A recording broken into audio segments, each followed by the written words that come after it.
Chapter 688, Triple Spirit Evolver. Chapter 688, Triple Spirit Evolver. Zhong saw that Shuang had returned to him, and his mood became better. He asked, "I'm Zhong, what's your name? The beast that you were referring to. Who were they? What happened here?" The cool beauty assessed Zhong for a while, before saying, "I'm called Lu Yumei. Are you from outside?" He replied, "That's right." She continued to ask, "Are there still many zombies outside?" Zhong replied, "Many. In fact, many places are still overrun with zombies." Although Zhong had gained control of the whole Central Plains, in truth, there were still many towns and villages containing zombies. He had only controlled the important industrial cities and counties. Even Zhongkou City had nearby villages that were not entirely cleaned up yet. It was because it would take a lot of time, and it might divert his attention away from the important task of advancing into the capital. The zombies in those smaller villages were left to hunters to deal with. After all, since the corpses of zombies were vital nutrients to the mutant plants, Zhong had set up a market to purchase zombie corpses. From there, plenty of hunting teams popped up to earn money.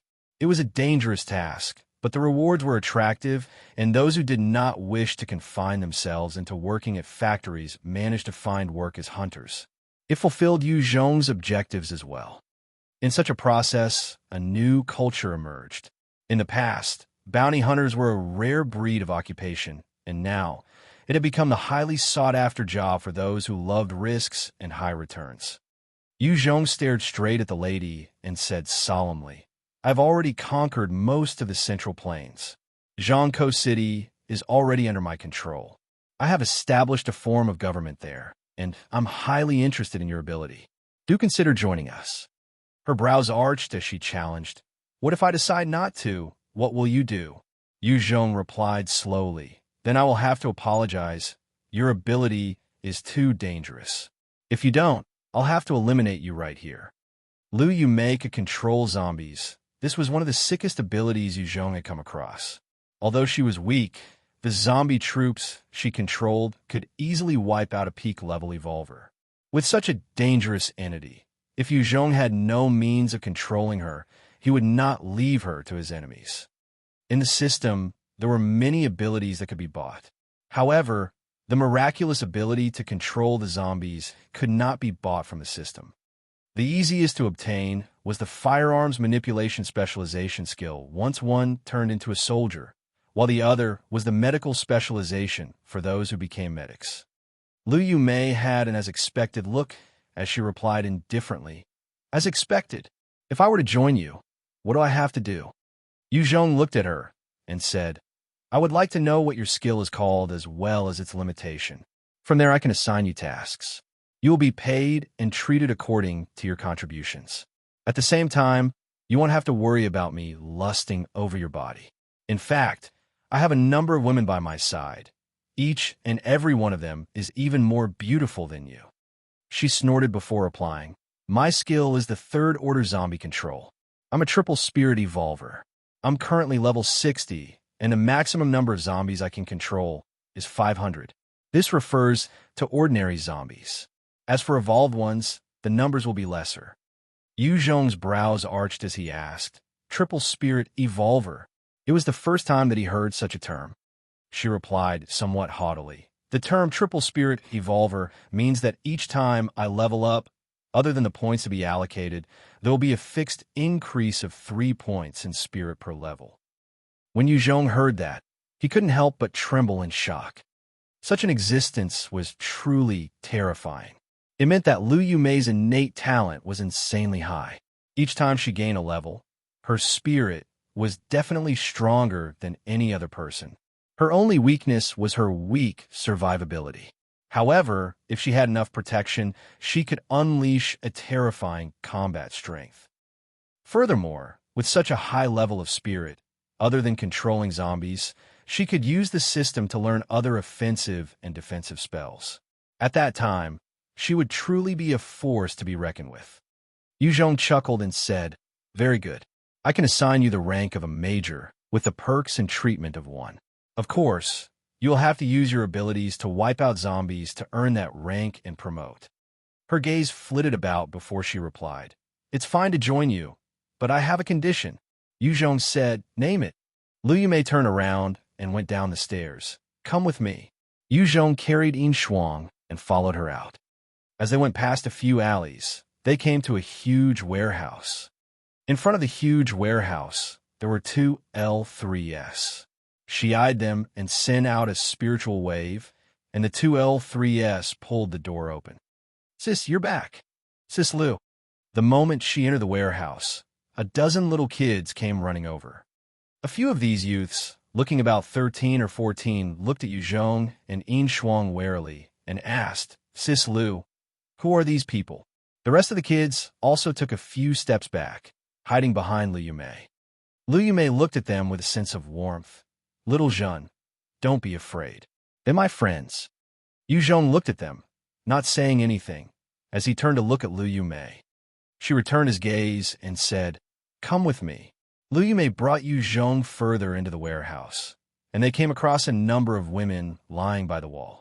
Most of them had their legs broken, some even had their arms chopped off. Some of them had faces full of burned scars, while others had bulging tummies as though they were pregnant, but their limbs were frail and weak. This is the result of those bastards' actions. Lu Meiyu eyed those women, her gaze full of vengeance as she revealed what happened to this city. After the world changed, the entire underground city was also filled with zombies. However, since this was a satellite base, the defense wasn't too weak. There was a special forces team as well as firepower to ensure the safety of the place. As the apocalypse continued, the soldiers were all deployed to kill the zombies and rescue the citizens. The survivors that were rescued retreated to the city center, waiting for rescue. Because the special forces started to transform into zombies as well, and the remaining soldiers had no way of clearing the rest of the zombies. There were enough rations in this city. At the start, the situation was stable. With the passing of time, an evolver by the name of Wei Xian suddenly appeared, launching an assault on the upper echelons of the society, as well as the special forces, killing them all and snatching authority.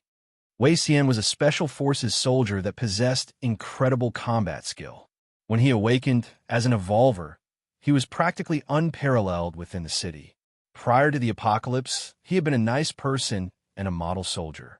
However, when the world changed, he began to give in to his inner desires, turning into a lustful and violent person. Wei Xian had swiftly organized a team to be his teeth and claws, as they holed themselves up in the center of the city, eating their fill while toying with the women. The rest of the survivors were treated like shit. Those in the warehouse were the women who had been broken by Wei Xian and his gang of cronies. Lu Yumei had taken the opportunity to escape during Wei Xian's fight for power. During her escape, she had awakened as an evolver and gained her skill, making use of it to kill her pursuers at the same time, forcing Wei Xian and the rest to be stuck with no means of escaping the center of the city. Yu Zhong asked curiously, why not kill those bunch of bastards? Since you have so many evolved zombies, you should be able to kill them easily. The L3S were impervious to normal weapons. Not many evolvers were a match for them. Even for Yu Zhong, he had to utilize the Devil Flame to incinerate them.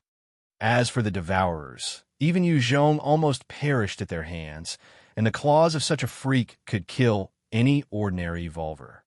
She gritted her teeth as her fury erupted. Those bastards are holding the children hostage in order to threaten me. The moment I get the zombies to get too near to them, they will execute all the children within.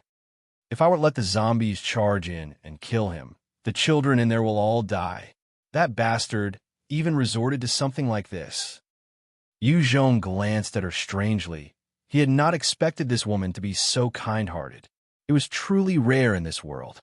Lu Yumei looked towards Yu Zhong with a resolute gaze. The condition for me joining you is this. You have to send people to take care of these women and help me to take out Wei Xian, rescuing the kids from his hands.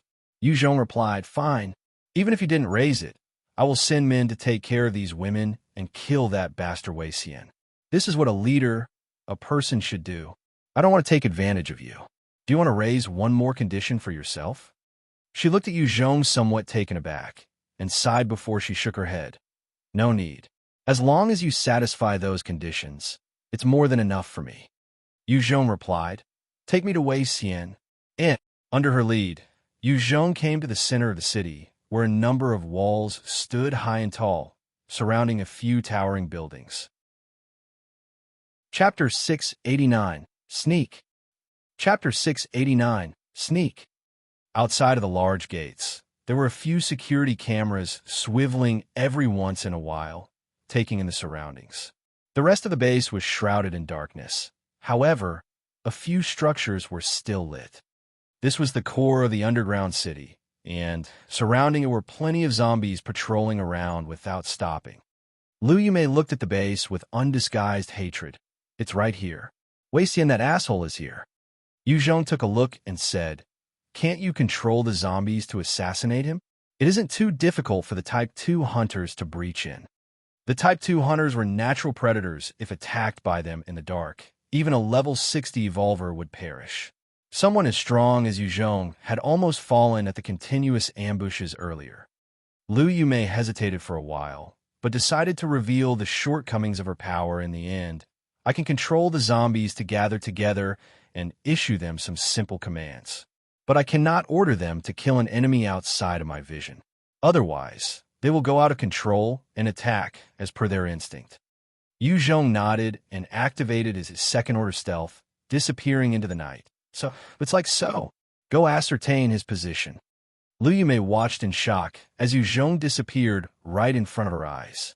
She adjusted her emotions, then controlled the 2L3 by her side to come right in front of the base. One of the zombies went to press the communication button near the gate. Her voice rang out. Wei Xian, I know you're in there. I want to see you. As her words rang out, a number of bright lights shone towards her position. At the same time, the security cameras near the gate swiveled to lock onto her position. After a while, an image appeared on the electronic display near the gate.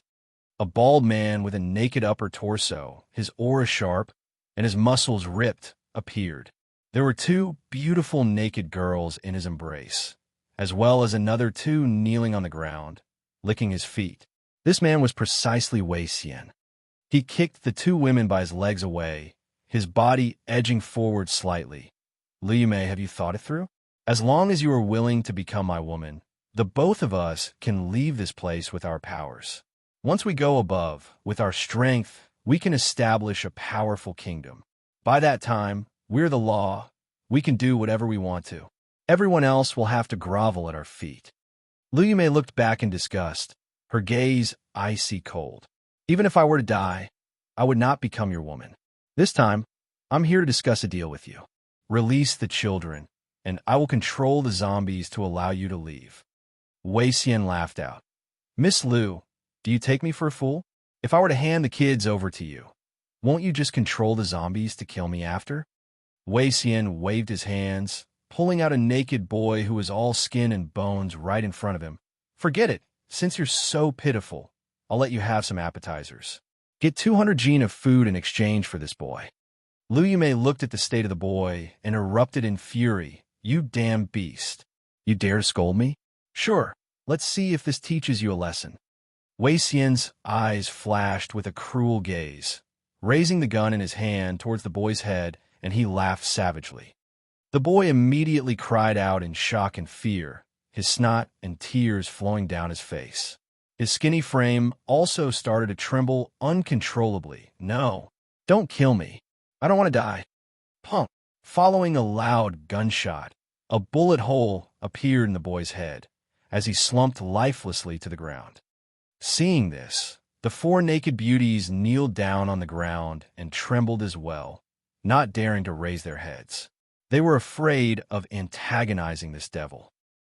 Having been trapped in this underground city for a long time, with uncertainty and fear towards the future, Wei Xian was pushed to the brink of insanity.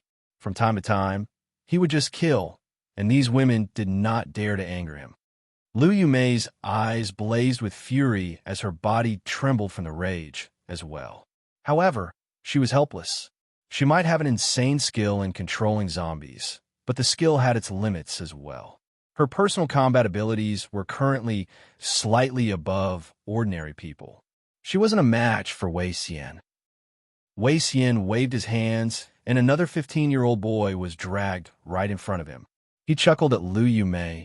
"Miss Lu, you have just caused the death of an important hostage. Now I want 600 gene of rations. If you bring it, this boy is yours. Of course, if you can't do so in 3 days, I will eat him." It had already been over a year since the apocalypse began, and although there weren't shortage of food in the center of the base, the inhabitants had gone through quite an amount.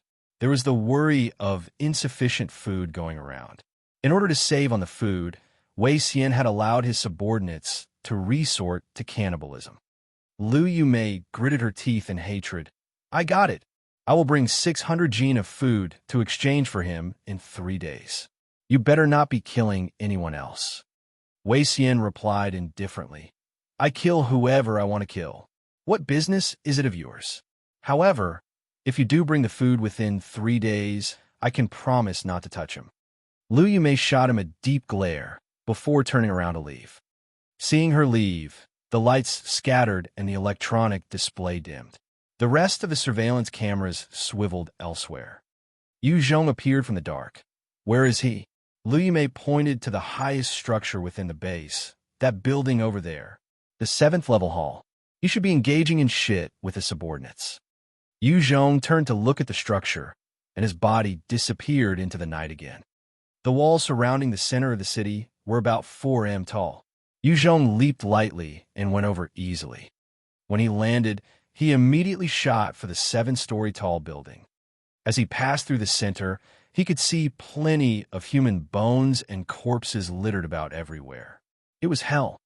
In barely 10 seconds, Yu Zhong had arrived at the building, which happened to be the only lit one. He stretched out his hands, and a strand of silk shot out from his ring. The silk pulled him up to the roof of the building, and he utilized his devil flame through his fingertips to melt the glass of a window. He then entered the room without much difficulty. As he entered the room, he saw many little girls without a single shred of clothing being locked in cages like animals. Most of them had blank expressions even after seeing Yu Zhong suddenly appear. A few of them covered their mouths with expressions of joy and fear at the same time. They had hoped for a hero to come save them, but their hopes had been dashed time and time again. They already lost hope. This beast!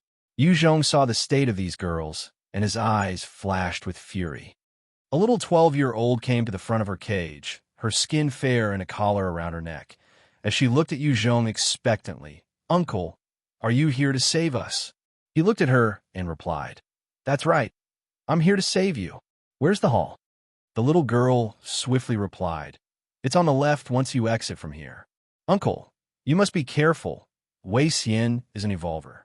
His main attribute is speed. He had also 3 evolver experts with him. One of them is called Zhong Erdan. He can transform into a werewolf. Another is called Lu Hong. She can control her hair. And the last one is called Su Wei. He has monstrous strength." Right at this time, another naked girl had a strange glint in her eyes as she screamed out loud, "Enemy! Enemy! Boss Wei Xian, someone is here to kill you. You must be careful." The cute girl who had advised Yu Zhong looked towards her fellow captive in disbelief. "Zhong Liu." There was a venomous look and gloating in Zhong Li's eyes. "Boss Wei Xian, Lu Rong has betrayed you. She has revealed information about you. Lu Rong, once Boss Wei Xian comes later, you're dead. I hate people like you. This time, Boss Wei Xian will turn you into a bitch." Ha! Ha! Zhong Li had gone crazy under the torment and humiliation of Wei Xian and his men, and her jealousy and hatred was projected onto those who had not yet been harmed. She just wanted to obtain Wei Xian's love and get a better position. Punk. Following a gunshot, Zhong Li had a bullet hole in the middle of her brows, fresh blood flowing down. Her face was still contorted in a gloating look. Yu Zhong eyed the corpse with a cold look. What an eyesore. Chapter 690, Artificial Intelligence. Chapter 690, Artificial Intelligence. When the rest of the girls saw how Yu Zhong took out Zhong Li without hesitation, their hearts chilled. Even Lu Rong, who had approached Yu Zhong to help, felt fear and backed up a few steps. If this man in front of her could kill without blinking, he wasn't anyone merciful. Yu Zhong looked at them and spoke to what seemed to be blank air. "Sokka, you protect them." After that, Yu Zhong disappeared from the room. By now, because of Zhang Li's scream, the entire building had raised the alarm. Wei Xian's subordinates had begun to move, and Yu Zhong had not left far from the room when he saw 4 gun-toting militants. The 4 of them charged at Yu Zhong the moment they saw him. However, Yu Zhong disappeared right in front of their eyes, reappearing behind them. At the next instant, the bodies of the militants split apart as large amounts of blood splattered everywhere, dyeing the hallway. Normal people could not catch Yu Zhong's movements at all. Even for evolvers, other than those who were high-level, very few could withstand a strike from Yu Zhong. With a few slashes of his blade, the huge door to the hall was split apart. Yu Zhong kicked right through it and stormed into the room. He discovered that 3 men were naked, surrounded by over 20 naked women. In fact, there was still a man engrossed in pounding another woman. There was a strong smell of sex and grime in the hall.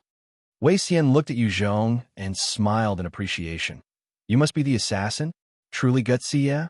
I'm Wei Xian, the leader of this base. I admire you. How about working for me? As long as you agree, the women here are yours to toy with.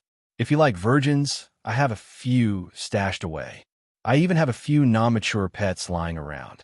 As long as you join me, those toys will be yours."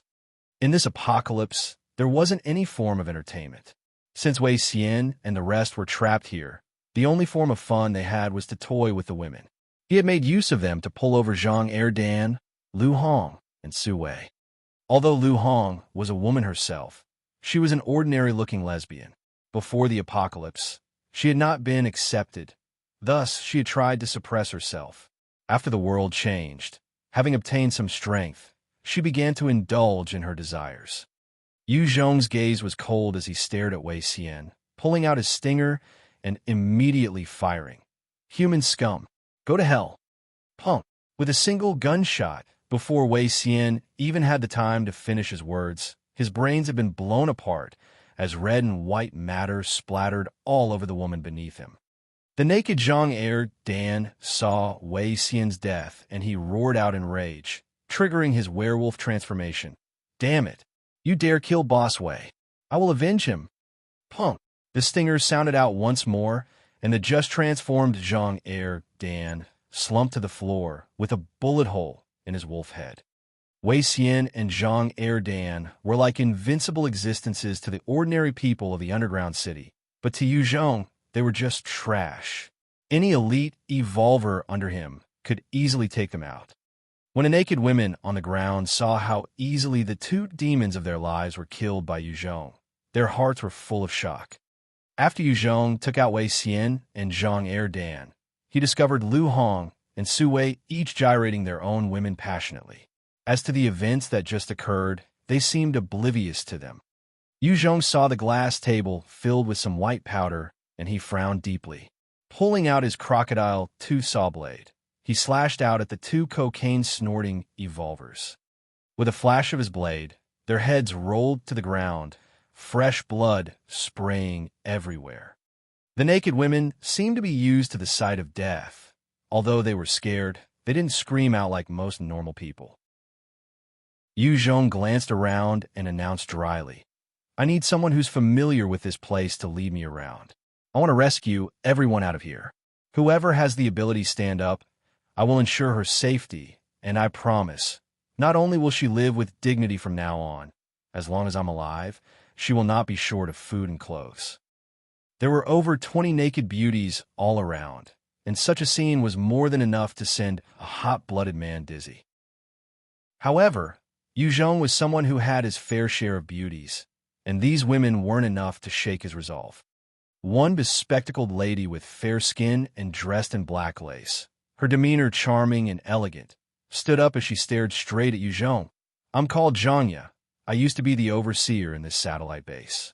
I'm familiar with the entire place. Please allow me to be your guide." Zhanya knew to grab hold of an opportunity when she saw it. She saw how casually Yu Zhong had taken care of those 4 revolvers and knew she had to use all she had to hang on to this man. Even if she had to give up her body, she didn't care. In any case, she had been humiliated before. Don't move. Right at this time, a dozen militants came charging in, pointing their guns at Yu Zhong. Many of them caught sight of the naked women, and their eyes shone with lust. As Wei Xian's subordinates, they had been able to play with women as well. It was just that the women they had vastly different from those that Wei Xian and his evolvers kept for themselves. Thus, the soldiers turned sluggish. Die! Yu Zhong pointed at those soldiers as a dozen devil flame balls appeared and flew right towards their heads, exploding upon contact. Zhong saw how easily Yu Zhong killed those soldiers, and her eyes flashed with shock. Strong. After all, even for Wei Xian, who had been special forces prior, to kill a few soldiers, he would still have to exert quite some strength and effort. As for Yu Zhong, he had just killed dozens in the blink of an eye. That was the vast difference. Yu Zhong then threw an assault rifle to Zhong and said, "Come, bring me to the rest." She held it tightly and replied, "Yes." In this world, there was only dignity with power. This, Zhong had learned with her body. She followed closely behind him, and the rest of the women felt regret, not taking the chance to stand up earlier. Inside the base, there was no one who could stand up to Yu Zhong. Any soldier that appeared was instantly taken out. The survivors locked up in the various rooms were released one by one. Other than the hired thugs of Wei Xian, there were about 250 people left in the building. Most of them were women, and only 30 were men. The rest were either his thugs or had been killed and eaten. Wei Xian had cleaned out the men he didn't need other than his subordinates. The reason for the 30 men surviving were because they had been experts in the operating of the satellites. Wei Xian knew that the base was a precious treasure, and thus kept them alive. Yu Zhong asked one man whose eyes were swollen, his body emaciated, as though the wind could blow him over, Song Ben, "When can we control the satellites?" Song Ben had been one of the higher-ranking managers of the base, and was a technical expert in the satellite field. Song Ben replied, "Leader, as long as we have enough power and the base regains operations, I can gain control within 3 days." When Yu Zhong heard that, his eyes lit up with joy. Great! This time, he had come to gain the satellites. He didn't have to worry about energy, as he could easily set up the transfer of power from Zhongkou City. Even if he didn't have a grid, he could make use of fuel to generate power. Song Ben seemed to hesitate before continuing. "Leader, there's another secret of this base." Yu Zhong became curious. "Oh, what is it?" Song Ben revealed the secret solemnly. "There's a powerful central computer in the base with a completed artificial intelligence before the apocalypse. We call it Mars #1. Yu Zhong's brows arched as he asked in suspicion, "Artificial intelligence?" Song Ben replied, "Yes. It's like the Red Queen from the Resident Evil shows. In truth, this satellite base is also an experimental area meant to test the usage of artificial intelligence on the satellites. Mars #1 has a huge computing and processing ability. If you could gain it, it could monitor and control the satellites for you 24/7. Chapter 691. Chapter 691. Mars #1. Yu Zhong was shocked, and he said solemnly, "Bring me there." Computers had an advantage over humans. That was the disregard for rest. Ordinary people cannot function without sufficient rest. As for computers, even running for a few months was no problem. Gaining the artificial intelligence would only spell benefits for Yu Zhong. Song Ben replied, "Yes." Under his lead, Yu Zhong came to a small room beside the main satellite building and revealed a tunnel. The tunnel went on for quite a distance, before a huge electronic gate appeared in front of the two of them. Song Ben pointed to the door and spoke apologetically to Yu Zhong. "This is the place where the supercomputer is kept. To enter, one must have the security clearance. I only know of this place, but I don't possess the security clearance. I've been in there a few times to conduct maintenance, but it was under the lead of other higher-ups." He continued, "There's an automatic defense system in there as well. If one were to break in forcefully, then the automatic defense will be triggered to eradicate all invaders. The supercomputer was the product of hard work, sweat, and countless resources by the government prior to the apocalypse. Once humanity could utilize it well, then technology would advance at an insane pace. With the right amount of AI, different appliances and technology could be produced to enhance quality of life. With artificial intelligence, wars could be fought with robots instead of humans tearing into each other, hence protecting precious human life. This sort of research was extremely classified, regardless of country. Ordinary people would never get a chance to get near it. Zhong had never expected even his own China, that most had assumed to be lagging behind in technology, had already developed artificial intelligence under the shroud of secrecy. Even if it was in its initial stages, it was a feat to behold. Such a research location would definitely be protected heavily. Zhong looked at the electronic door and spoke mildly. "You back up first. I will open it up." Song Bin knew the danger, and he quickly found a place for cover. Yes. Zhong came to the door and pressed his fingerprint to the scanner. It was the first lock he had to clear. Scanning fingerprint, not included in database. Does not have clearance to enter. Please get someone with the clearance to scan within 2 minutes. Otherwise, will be treated as invader and eliminated. After that, there was the whirring of gears, and a latch opened up above the door as a number of 25mm heavy machine guns appeared, pointing at Zhong. The 20 guns locked on to Zhong, sealing his route of escape entirely. Even an armored vehicle would be blown apart by these numbers. Zhong's eyes flashed coldly, and 20 devil flame balls flew out, incinerating the 20 guns into ash. Burn! Song Bin hid in one corner and saw how Zhong took care of the defense mechanisms. His eyes filled with shock, powerful. After destroying the 20 cannons, the flames in Zhong's hands condensed to form beautiful blades. He slashed out at the electronic door, and the blade made out of flames tore into the metal as easily as a hot knife through butter. After tearing a hole in the door, he walked in with large strides. The moment he stepped through the door, Zhong noticed various machines that he did not recognize fitted within the huge room, which was about 50 wide and 20 tall. At the center of the room, there was a cylindrical area that linked to the roof, and there were display screens mounted throughout. All sorts of equipment and supercomputers were laid out in front of him. Song Bin also entered the room quietly behind him. The moment Zhong entered the room, the supercomputers lit up and began to whir to life. There was a holographic projection beamed out, forming a young man with huge eyes, dressed in military uniform and a star-shaped hat. The young man looked at Zhong and spoke in a robotic voice. "I'm Mars number 1. Outside, you have no authority to enter this room. Since you have forced your way in, according to the country's laws, you have committed serious treason and endangered your country, public security, as well as your people, and so on. Please stop your actions immediately." Zhong looked at Mars number 1 and asked, "Mars number 1, as an artificial intelligence that controls the satellites, you should know about the situation outside." Mars number 1 responded, "Yes. The zombies that are similar to those of Resident Evil have overrun the Earth, and they are continually encroaching on the living space of humans. This is the situation outside." Zhong spoke solemnly. "Very good. Since you know that, then you know how dangerous it is outside. I need your help to clear up the zombies and to re-establish the stability of the country." Mars number 1 replied mechanically, "No, you don't have the authority to command me. If you want to gain my help, you must get number 1 head to enter the password and assign you control. Otherwise, I will not assist you." Zhong's eyes flashed as he continued to persuade this artificial intelligence. Since the Earth has already become like this, the number 1 head is no longer here.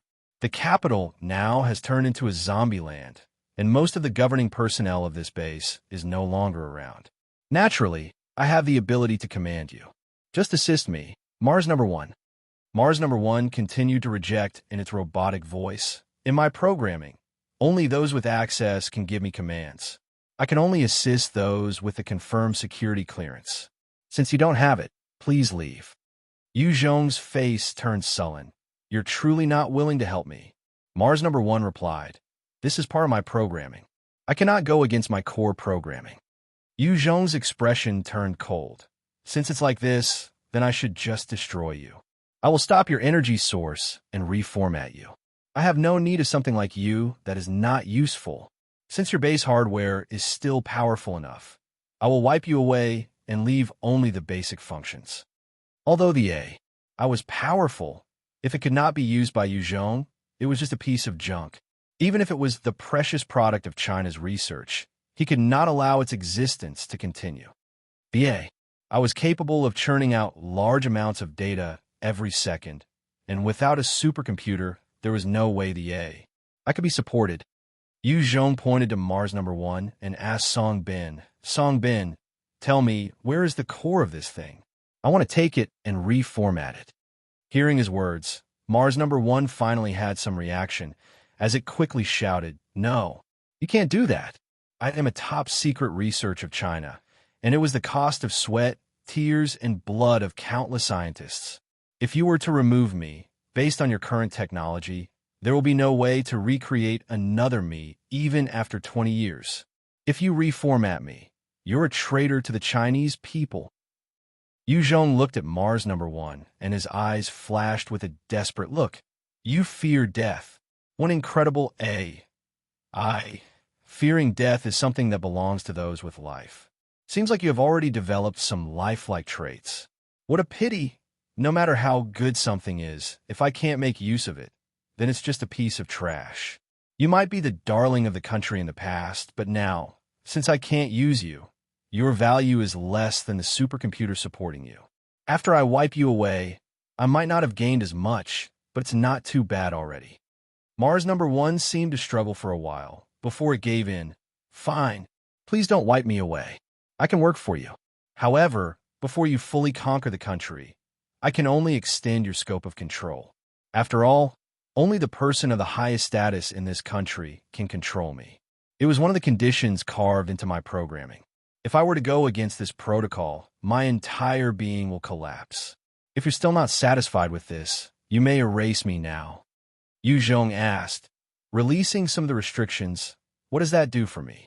Facing the restricted control, Yu Zhong was more concerned about the help Mars number 1 could bring him. In this world, even as Yu Zhong's power was expanding, he constantly felt a sense of danger weighing on him. After all, after he gained the Evolving Temple, Yu Zhong had been clear that the zombies and mutant beasts were just the first level of difficulty on this earth. The next stage was going to be more terrifying, and who knows what dangers await the already struggling humanity. Mars number 1 replied, I can help you control the satellites and report the movements of overseas troops. I can also make use of the satellites to triangulate locations and maintain telecommunications. When you fight the zombies, I can be your eyes and monitor the movement of the zombies. If you want to conquer the capital, I can provide you all the images of the capital. Chapter 692, Liu Yumei's Tyrannical Ability. Chapter 692, Liu Yumei's Tyrannical Ability. Yu Zhong's face revealed a slight smile and said, fine, deal. If possible, Yu Zhong also did not want to resort to destroying Mars number 1. The proposed assistance was more than enough to him, especially the image displays of the capital. With that, Yu Zhong would be able to determine any nearby ammunition storage and weapon facilities which could bolster his troops. The number of zombies was simply too much, seemingly endless. Furthermore, all the soldiers under Yu Zhong were humans, and although they could take on a 100 each, they would need the necessary weapons to fight. Against a small group of ordinary zombies, they could still try to engage them in melee combat, but against a huge horde, they would definitely need firepower.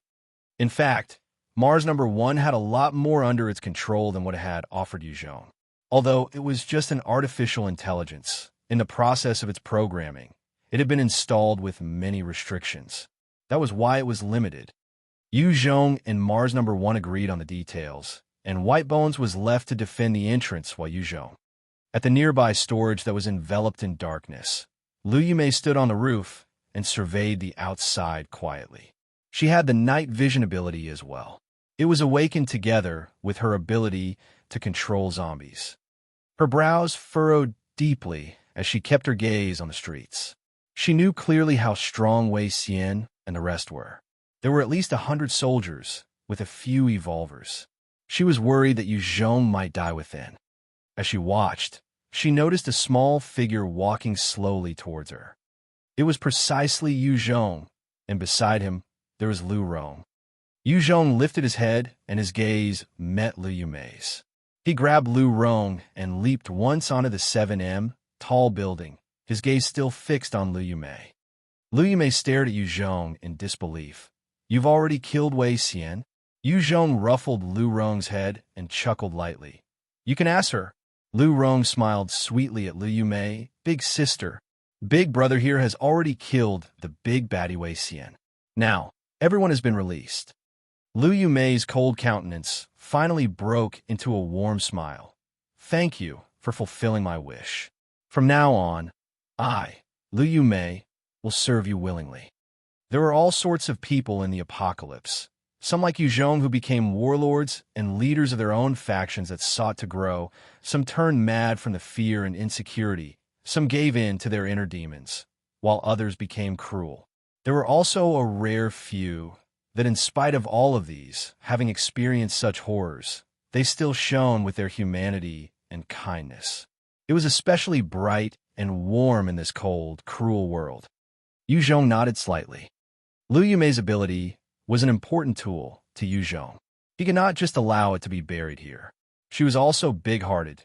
Thus, Zhong would assign her to face the zombies in the future. Right at this time, her face suddenly fell. Not good. The zombies are here. Zhong looked out and realized that a huge group of them had suddenly appeared without warning. Liu Yumei walked to a window and sent out her spirit, issuing an order to the zombies under her control. Attack. Kill all the enemies. Under her control, many zombies awaiting in different rooms charged right out, pouncing towards the zombie group. The two groups of zombies clashed together in a frenzy, and every moment, there would be a zombie head being torn apart.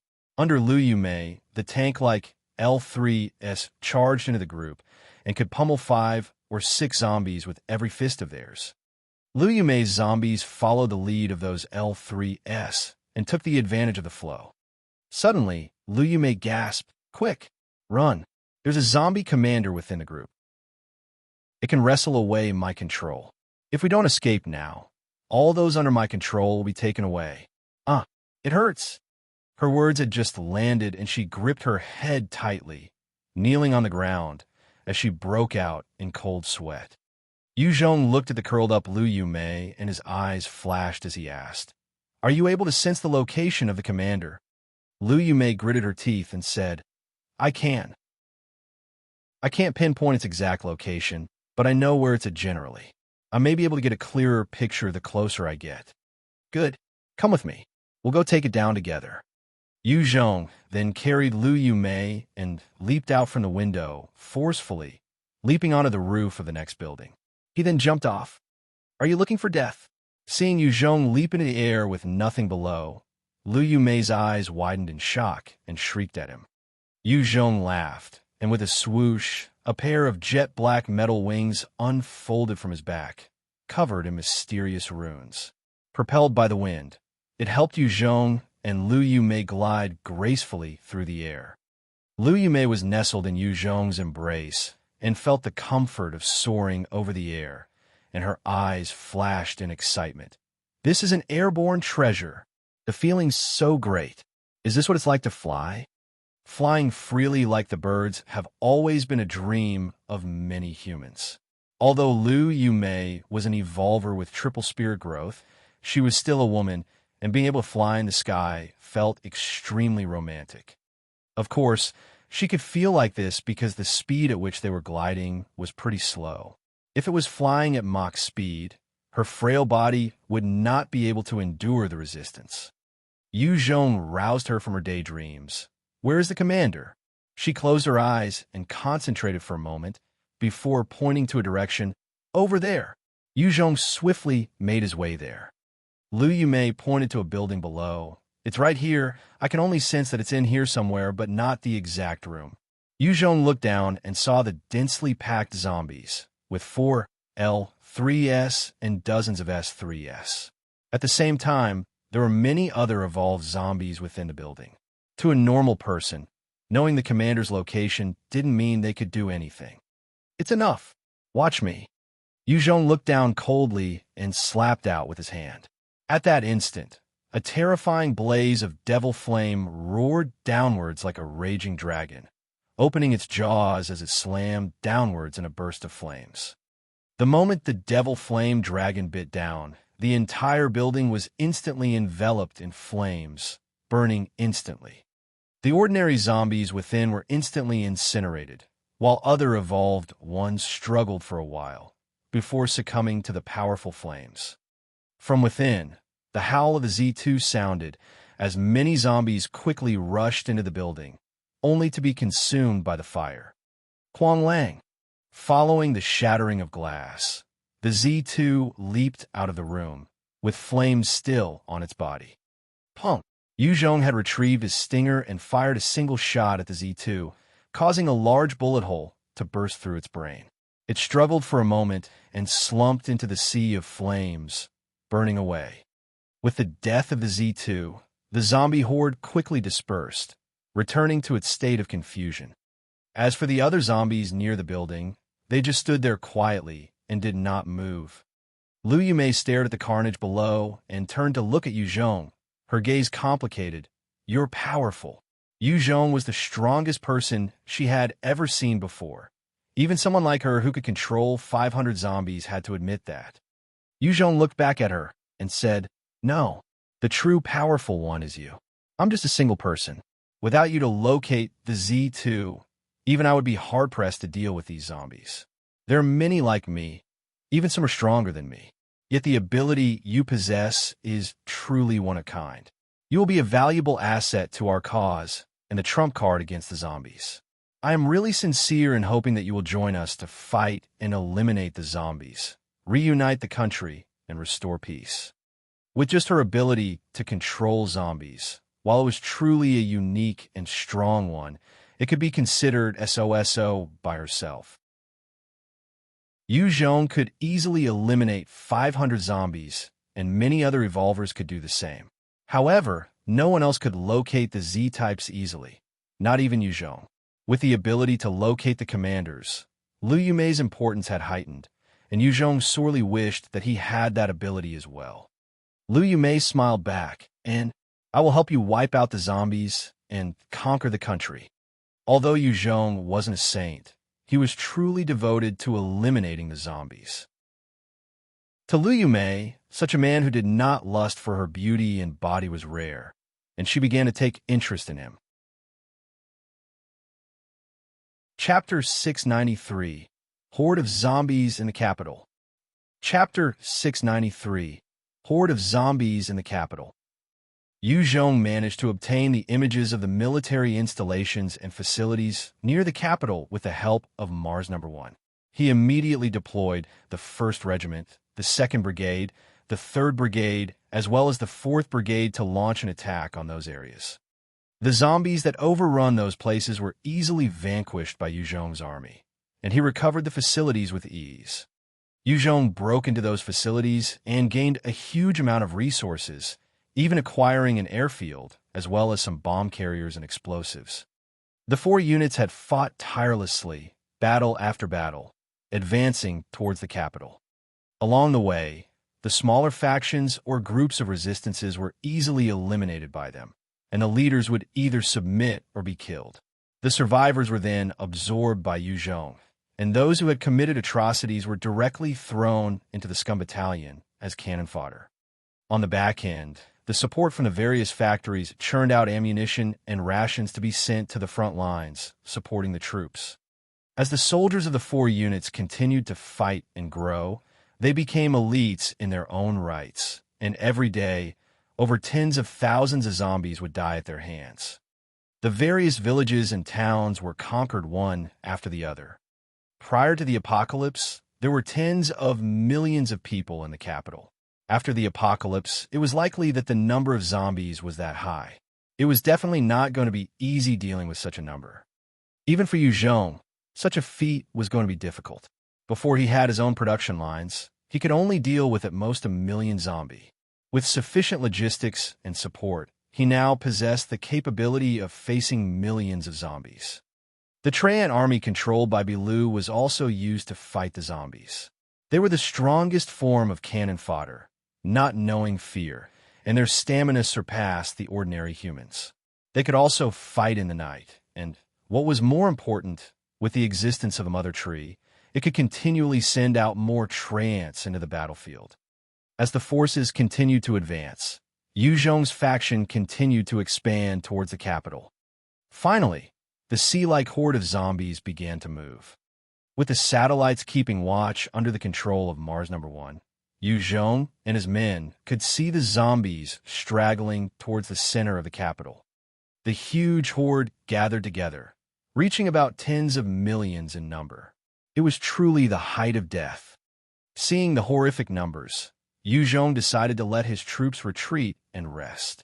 After a period of constant battling, they had already eradicated over 1 million zombies. Likewise, they had their exhaustion to deal with.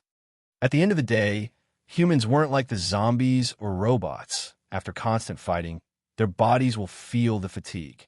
Without adequate rest, they would develop adverse effects to war.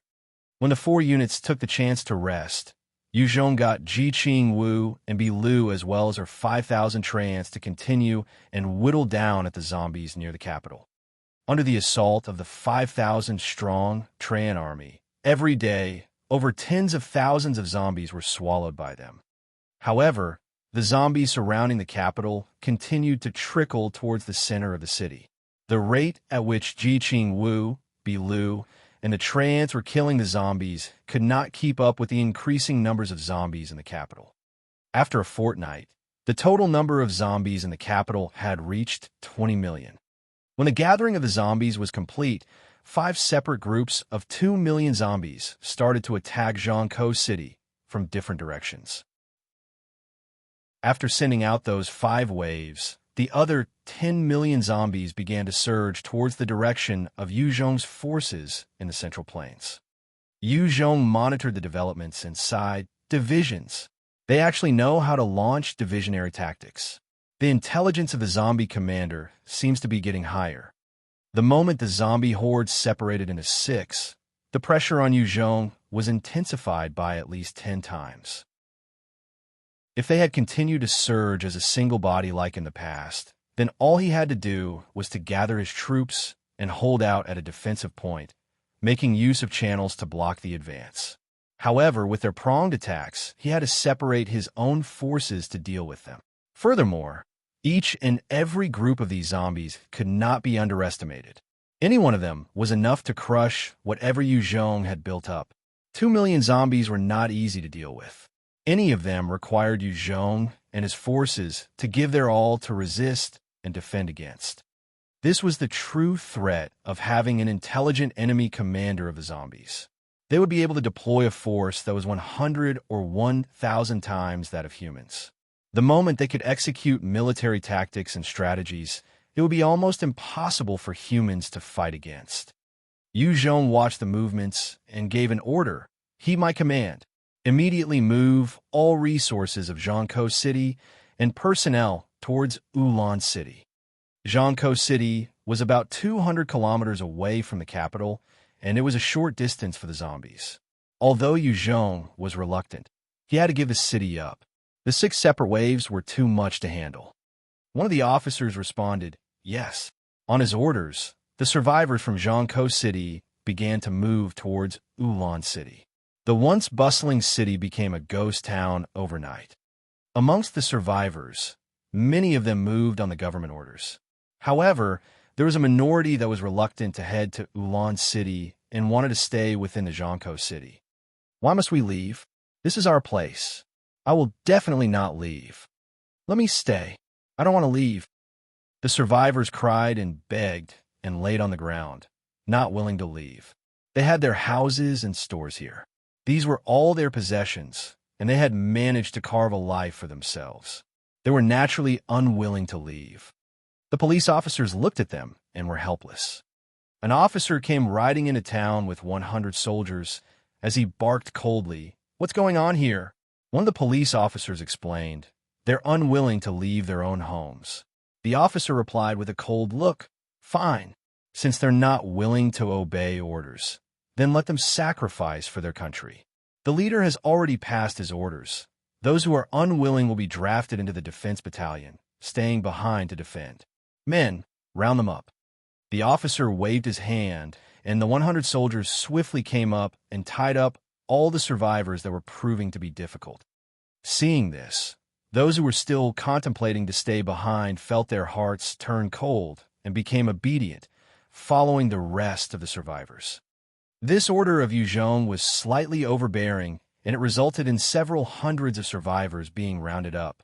However, in doing so, many others became obedient and moved towards Ulan City. There weren't any further troubles.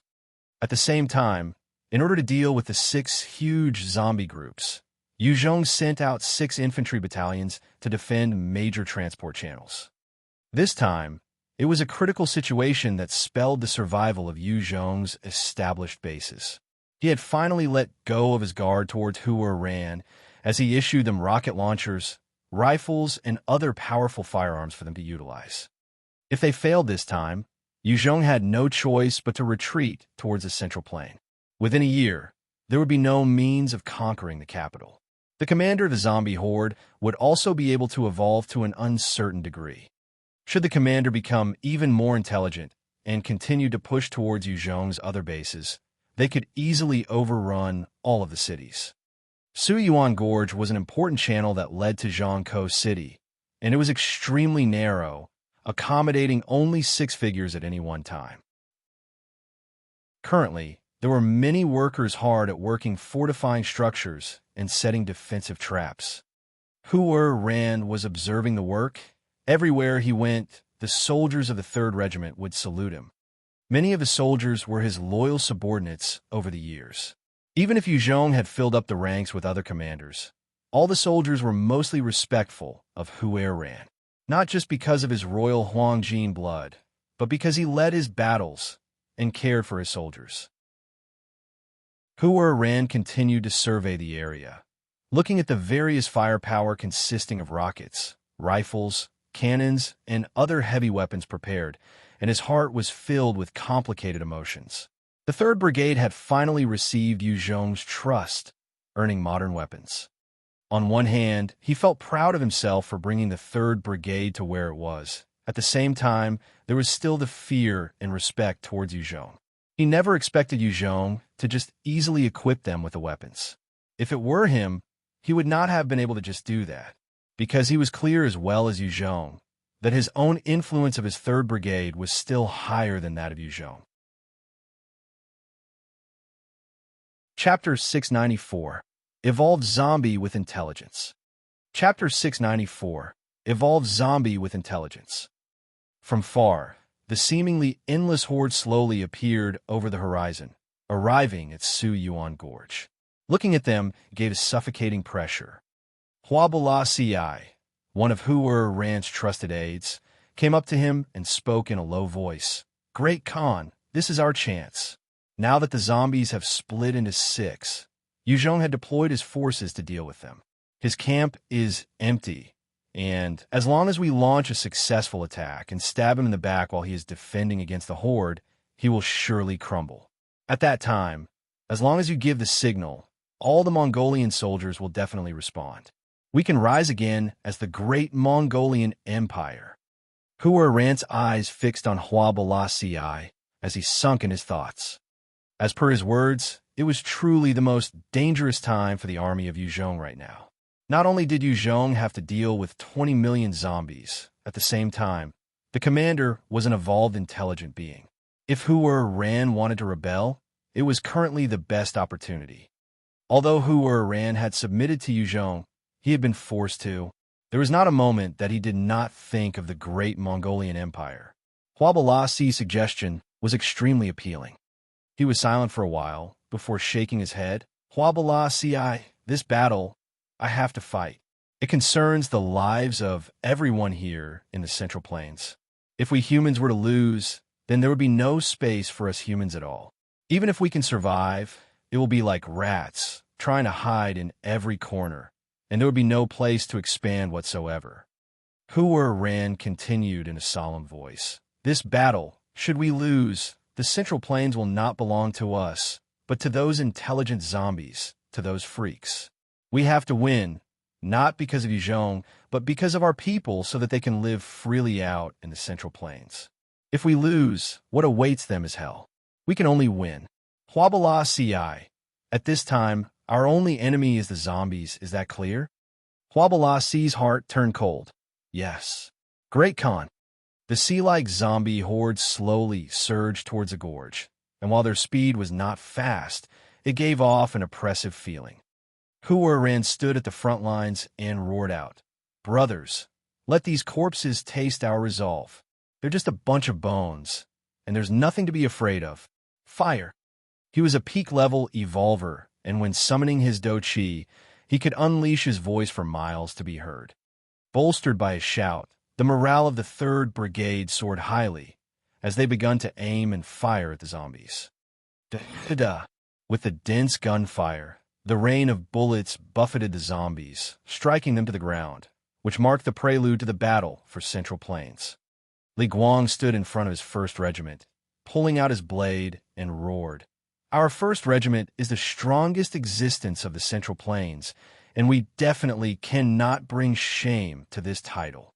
Let's use our firepower and weapons to return this undead to the ground. Use their corpses to exchange for our glory."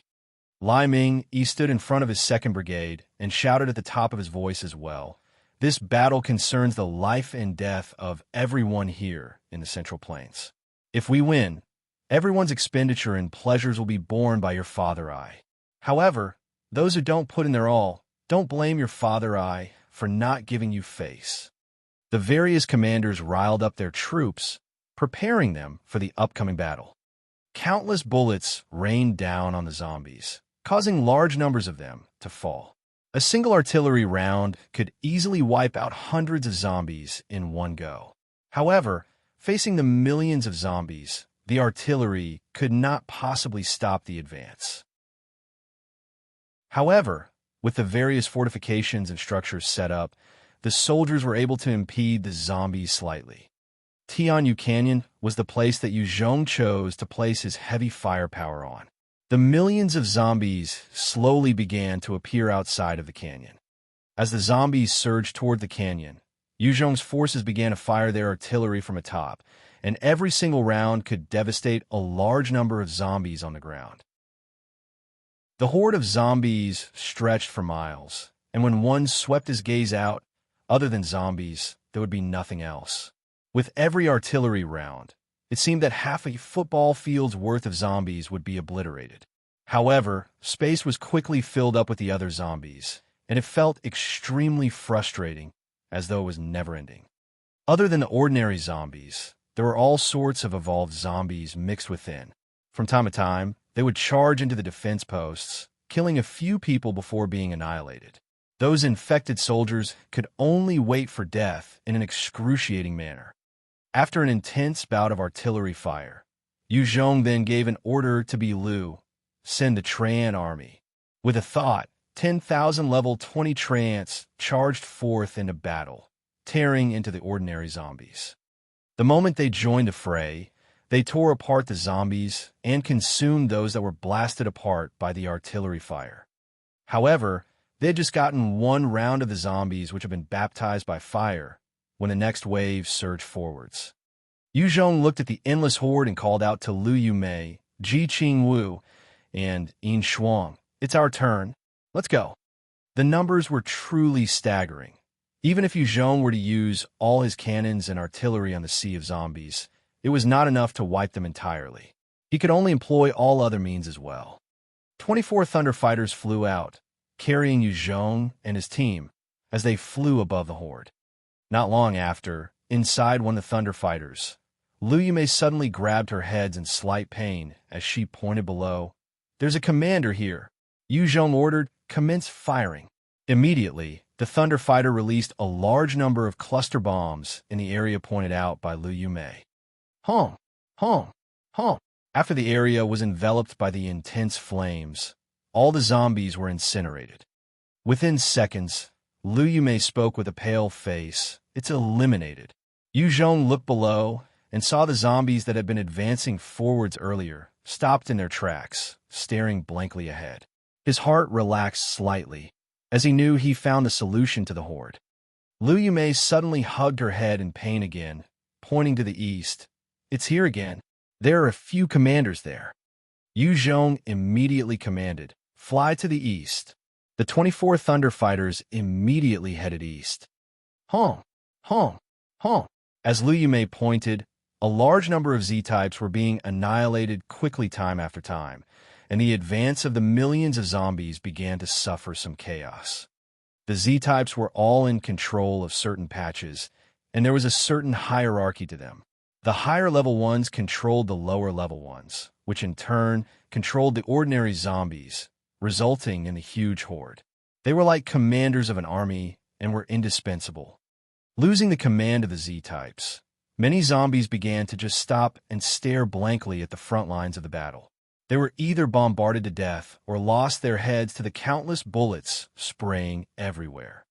As Zhong brought Liu Yumei to deal with the Z-types within the horde, there were a few human-like entities eyeing the 24 Thunder Fighters in the skies coldly. One of them was a young humanoid of about 2M, his body covered in scales, a handsome face with a pair of blood-red eyes.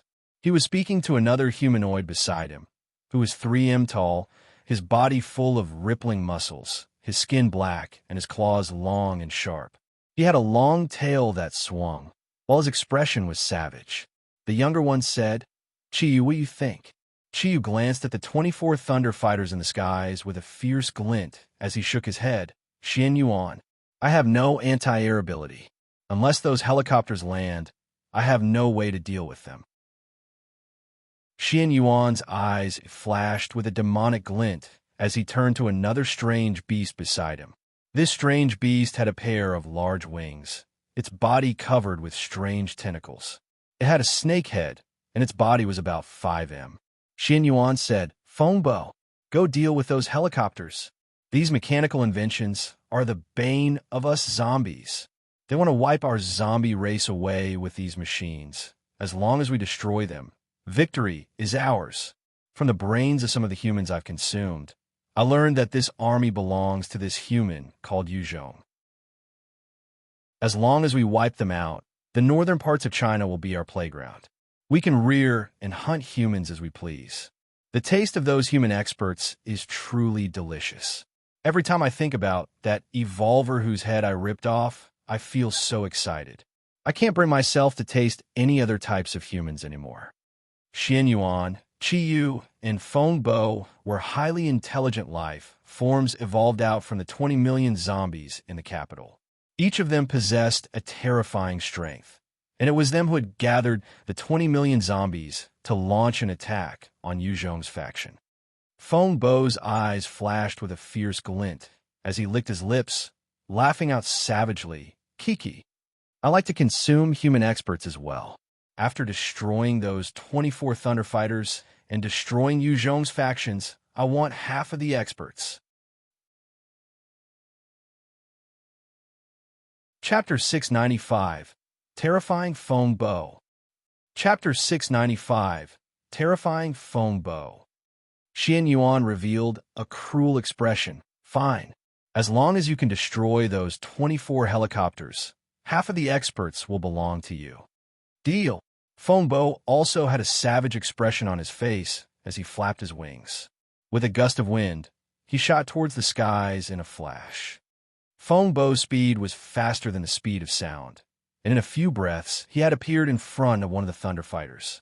He leaped right in front of the cockpit, smiling dangerously at the shocked pilot. He then slashed out with his claws, tearing through the windshield of the helicopter that was able to withstand even 25mm caliber bullets, tearing the pilot's head off as well. Feng Bo killed the pilot in a single strike, and he opened his mouth, his long tongue shooting out from his mouth and sweeping through the entire Thunderfighter as though it had a life of its own. Blood gushed out in sprays as the 4 elite evolvers inside the Thunderfighter were ripped at their waists. Feng Bo then swished his tongue, flicking the corpses into his mouth, and crunched down with a greedy look. Blood flowed out his sharp teeth, giving him an appearance of a demon from hell. Having lost its pilot, the Thunderfighter wobbled and descended in a nosedive. As it crashed into the ground, its outstanding design shone through, and it didn't explode. Instead, the impact was absorbed through the alloys it was made out of, and its nose became slightly deformed. Feng Bo's bloody tongue flicked out to taste the organs, and blood splattered on his face as he called out in drunken relish, "Delicious! So delicious! This is the taste of human experts. It truly is amazing. I can feel the cells of my body evolving. As long as I can eat another 1,000 more, I can evolve once more and become stronger. Another 23 more. Great! There are still so many delicious humans in skies." Feng Bo's tongue uncurled out, full of spikes as he eyed the remaining Thunderfighters in the skies with an excited look. He flapped his wings, and a gust of wind enveloped his body, sending him hurtling towards the next Thunderfighter at the speed of sound. In a few breaths, Feng Bo appeared on top of that Thunderfighter and tore through its armor with his claws. His tongue shot in and instantly decimated the 5 evolvers within. Damn bastard! Feng Bo had destroyed 2 Thunderfighters in a matter of seconds, attracting the attention of Zhong's army. The rest of the Thunderfighters adjusted their formation and started to fire their cannons at Feng Bo. The bullets fired out like shooting stars, yet they just passed through his body. After image, one of the pilots saw the cannons passing through Feng Bo's body and his face fell. "You want to kill me with such firepower? What a joke. Go to hell." Feng Bo laughed out savagely as he appeared in front of another Thunderfighter and clawed through the windshield. His tongue shot out and tore the soldiers within into 2, pulling their corpses into his mouth as he began to savor them. What a terrifying creature! Zhong saw how easily Feng Bo dodged the bullets, and he couldn't help but suck in a breath of cold air. While this Feng Bo's speed could not match the Type 4 Flamebird, he was not any slower than the Type 3 Greenie. Furthermore, he had intelligence, and if no one were to stop him, he could single-handedly destroy all 24 Thunderfighters. The Thunderfighter was a creation during the apocalypse, and its firepower and defense were all top-notch, surpassing even the designs of before the apocalypse. However, it was still a helicopter at the end of the day, and its speed could not match a fighter jet. Hence, Feng Bo was a natural bane for them, considering his speed. All the pilots had looks of despair as they looked at Feng Bo helplessly. They had wiped out their own fair share of zombies with the Thunderfighters they controlled. Even against the kingdom of God, they had the confidence to fare well in battle. Yet, against this Feng Bo, even locking onto his position was tough, not to mention fighting against him. "Seems like it's time for me to make my move." Zhong breathed in deep before telling Jiqing Wu, "Continue to eradicate those Z-types. Leave this monster to me." After which, Zhong leaped out from the Thunderfighter. The moment he jumped out, his dark wind alloy wings unfolded and the runes shone as a gust of wind surrounded his body and sent him soaring towards Feng Bo. Feng Bo looked at Zhong and laughed savagely. "Oh, a human that can fly? This is the first time I'm seeing this. All right, I know who you are. You're the leader of the humans in the Central Plains, Zhong." Zhong stared at him and could feel the suffocating sense of danger radiating from him. With the help of his danger perception, every single cell of his body was warning him that this enemy in front of him was the strongest that he had ever met, even more dangerous than the apostles from the kingdom of God. The nearer he got to him, the stronger the trembling and fear of his body. He took a deep breath to suppress the instinct to flee and spoke slowly. "How do you know about me? This should be the first time that we've met. Simple. We just have to consume the brains of you humans and can easily possess your knowledge. I've just consumed 20 human brains earlier. Each and every one of them possesses information about you. They seem to hold you in high regard. Come, let me eat your brain as well. That way, you can be with them forever as part of me. Huh? Feng cackled and flapped his wings, disappearing with a powerful gust of wind. He then suddenly appeared in front of Zhong and slashed out.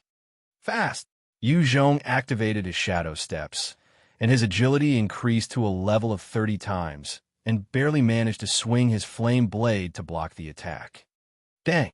As the blade and claws met, a powerful energy traveled up the flame blade, and Zhong was sent flying back a few meters from the horrific strength. After sending Zhong back, Feng laughed out savagely and opened its huge mouth to fire its tongue at Zhong. Zhong immediately felt a huge sense of danger and began to circulate his dark dou qi, furiously enhancing his strength. He managed to pull forth strength to dodge the incoming tongue. The flame blade that was made out of the sharp claws of a Type 4 mutant beast, together with the enhancement of Zhong's dark dou qi, finally had some effect, as the blow left a deep wound on Feng's tongue. However, it was just that after the tongue was sliced, it slammed into Zhong's left shoulder forcefully, shattering the bone carapace, and the sharp spikes pierced through the Type 4 mutant sea snake hide, as well as the level 4 defense vest, before being stopped by Zhong's own body of steel. Even so, Zhong was still struck in his shoulder, and the impact caused his body to tremble as he spat out a mouthful of blood, his entire body hurtling down like a cannonball. Zhong's heart shook from that single blow. Strong. This monster is truly too strong. Feng's tongue curled, and the wound that was caused by the flame blade began to heal at a visible speed. Within 5 seconds, it had already recovered fully. He licked his lips, his eyes flashing with a savage glint as he cackled. You actually managed to injure me. As a human, that was something noteworthy. Even so, no matter how much you struggle, it would not change your fate. In front of me, there's only despair. Now I want to eat you more. Feng flapped his wings, and a gust of wind blew. He disappeared from his location and reappeared behind Zhong, his claws making a grab for Zhong's heart. Every single cell in Zhong's body was screaming out danger as he wrapped himself up with his dark dou qi. His dark wind alloy wings suddenly twisted towards Feng's claws and slashed down. Other than being capable of flight, the wings could deflect bullets and even attack based on the owner's intentions. The powerful dark wind alloy wings sliced the right shoulder of Feng, causing a huge gash. At the same time, Zhong relied on his abundant battle experience to force his body to its extreme. The dangerous blow from Feng managed to slice through the bone carapace of Zhong's left abdomen, tearing through the Type 4 giant sea snake's hide, and cause a large wound on his chest as well. Fresh blood flowed, splattering on the ground below. As his body was still twisted to deal with that blow, Zhong's eyes flashed with a stubborn glint.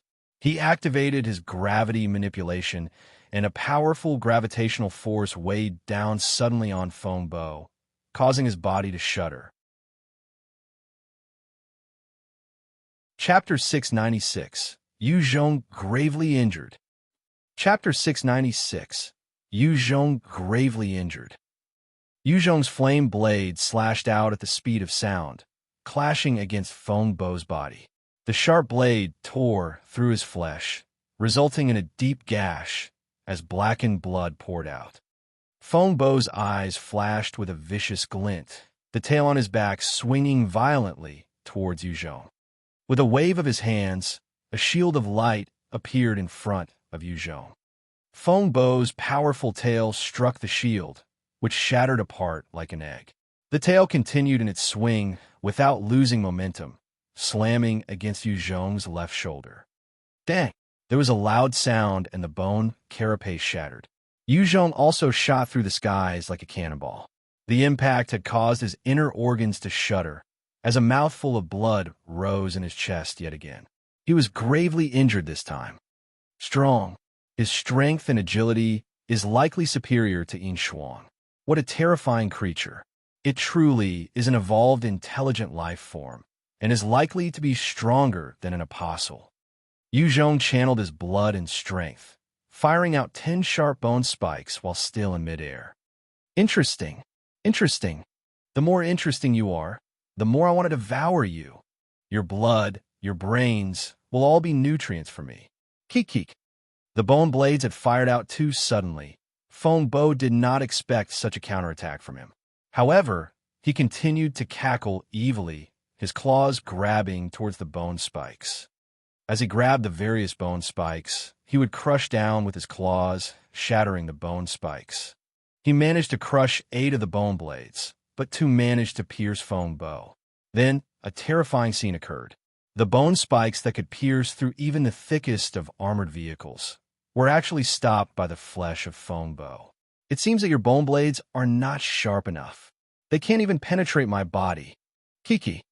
Feng Bo laughed out savagely and grabbed the bone blades, flinging them away. He then flapped his wings once more, as powerful gusts of winds were generated around him before he appeared right in front of Yu Zhong with an imposing aura. He reached out with his right claw, throwing a punch towards Yu Zhong. Although Feng Bo's body was affected by the gravity field around Yu Zhong, his movements seemed to be unaffected. This was because his body was simply too strong, and the additional gravity could not affect him much. My stamina, endurance, and combat ability cannot match up to this freak. I need to kill him fast, otherwise all that awaits is death. Yu Zhong thought to himself, a look of resolution appearing in his eyes. He gritted his teeth, and the dark dough qi poured out of him. The dark wind alloy wings radiated as well, the runes shining brightly, and Yu Zhong's speed was pushed to the maximum. He slammed towards Feng Bo viciously. You want to risk it all? Ha! Just a puny human, and you want to go down with me? Go to hell. Feng Bo watched Yu Zhong shooting towards him, his eyes shining with a hint of ridicule. He roared out and rushed to meet Yu Zhong. At the moment of impact, Yu Zhong pressed slightly upwards, allowing Feng Bo claws to slice through his chest. He forcefully endured the pain and channeled his dark dough qi and activated his body of steel to lock Feng Bo's claws in place. Despite his strength, under Yu Zhong's dark dough qi, his body of steel combined with his powerful endurance and physique, Feng Bo's right claw was sealed. Freak! Die! Yu Zhong's eyes flashed with an unbridled madness as he pushed his devil flame to the maximum. The terrifying second-order devil flames instantly enveloped Feng Bo's body. If he had activated this skill from afar, Feng Bo was likely able to evade it with his speed. However, at such close proximity, he could not get away. Within the flames, Feng Bo struggled madly as he roared out and sent a punch at Yu Zhong. Damn it! Yu Zhong's wings immediately folded to meet the blow. Feng Bo's terrifying fist slammed into Yu Zhong's wings, causing even those equipment to be twisted. Yu Zhong himself was sent shooting towards the distance. His chest had swelled up to a terrifying degree due to the injury caused by Feng Bo. A large amount of fresh blood was flowing. Yu Zhong's chest was ripped badly by Feng Bo, while his entire body had suffered from the few attacks earlier. With the loss of blood and slight rupture of his organs, he was in great pain, as though he was suffering in hell. Both his shoulders had been shattered. He was starting to get lighthearted. Even if he was an evolver, he was still a human and had his limits. Even under such circumstances, Yu Zhong bit harshly down on his lips, the pain shaking him awake. He reached out with his right hand and conjured a devil flame spear to fling it at Feng Bo. The powerful devil flame spear penetrated Feng Bo's body and erupted, causing a huge hole while the flames burned his insides, and one could see smoke and smell flesh being cooked. Feng Bo continued to scream while enveloped by the flames. You can't kill me. You can't kill me. I'm the strongest. All of a sudden, his aura seemed to surge, as a green radiance burst out and doused the devil flames. The moment the devil flames were extinguished forcefully, his countenance became extremely pale and weak, while parts of his body could be seen charred and smoking. Even the wound caused by the exploding devil flame spear had not healed. Just when Feng looked as though he had escaped from certain death, a number of anti-air rockets fired upon his body, exploding upon contact. Bombarded by those rockets, pieces of meat rained down from the sky as the terrifying Feng was finally vanquished and blasted apart. Seeing how Feng was blasted apart, Zhong finally heaved a sigh of relief. He allowed the pain to set in, and the intensity of the broken bones and displaced organs finally wrecked him. His brows furrowed deeply as he coughed uncontrollably after a deep breath, coughing mouthfuls of blood. Forcefully suppressing the pain, he spurred the dark wing alloy wings on his back and flew towards one of the Thunder Fighters. Xian Yuan's eyes flashed eerily as he lifted his head, his tone sullen. Feng Bo's killed. Chi Yu laughed bitterly, his gaze ferocious as well. Feng Bo, that idiot, he underestimated his enemy. That person's strength can't compare with him at all. Xian Yuan looked at the remaining 20 Thunder Fighters and spoke. What do we do now?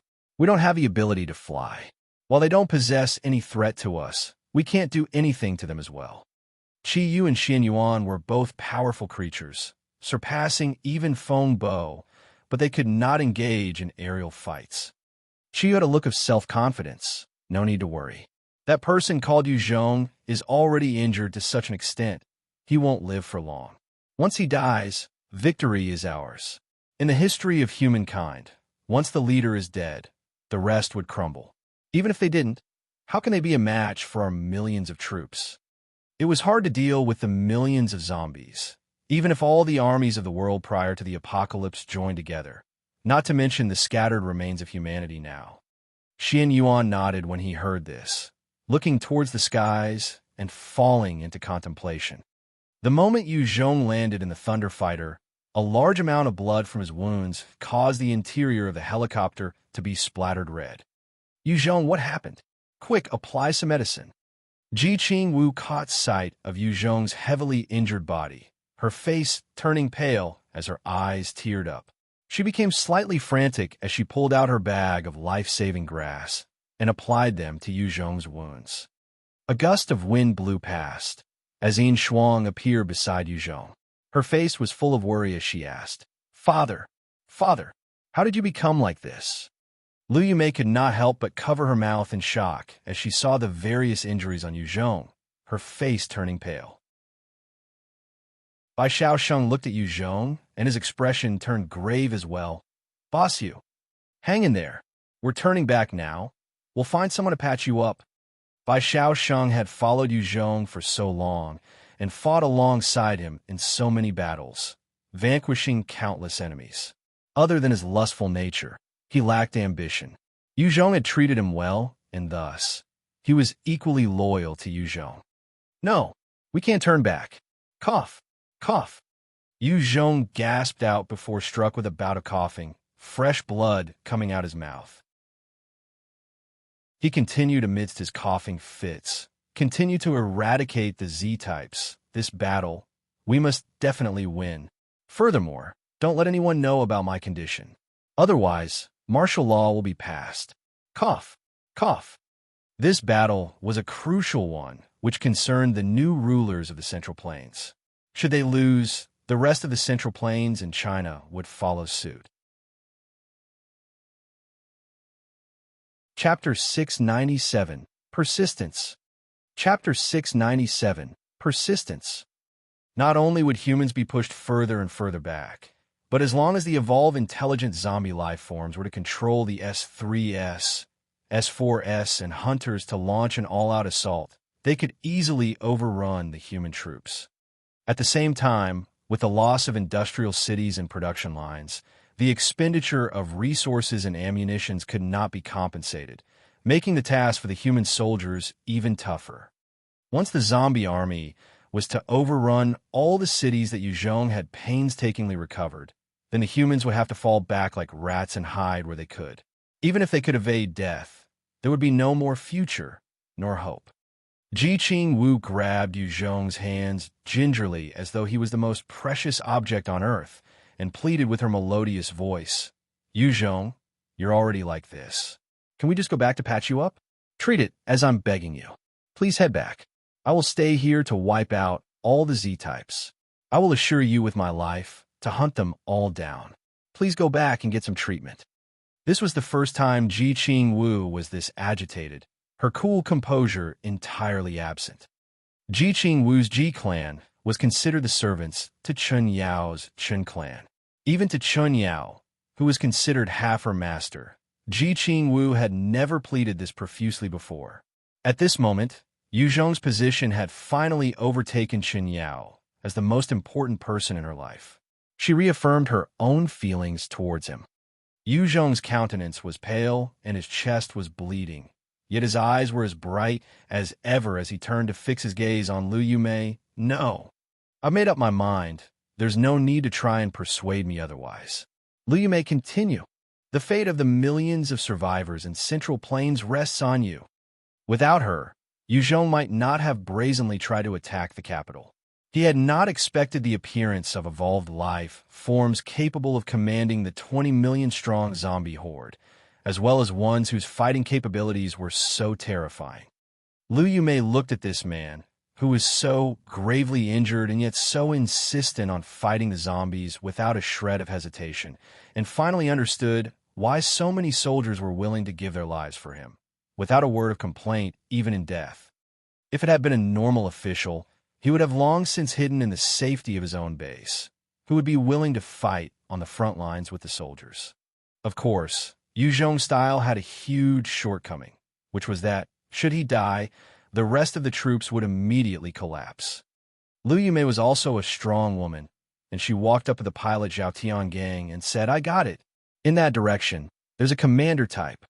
With her directions, Zhao Tiangang quickly collected his chaotic emotions and brought the Thunder Fighter, releasing huge numbers of cluster bombs on the patch of zombies. The unfortunate zombies below were immediately blasted apart, together with the Z-type hiding within.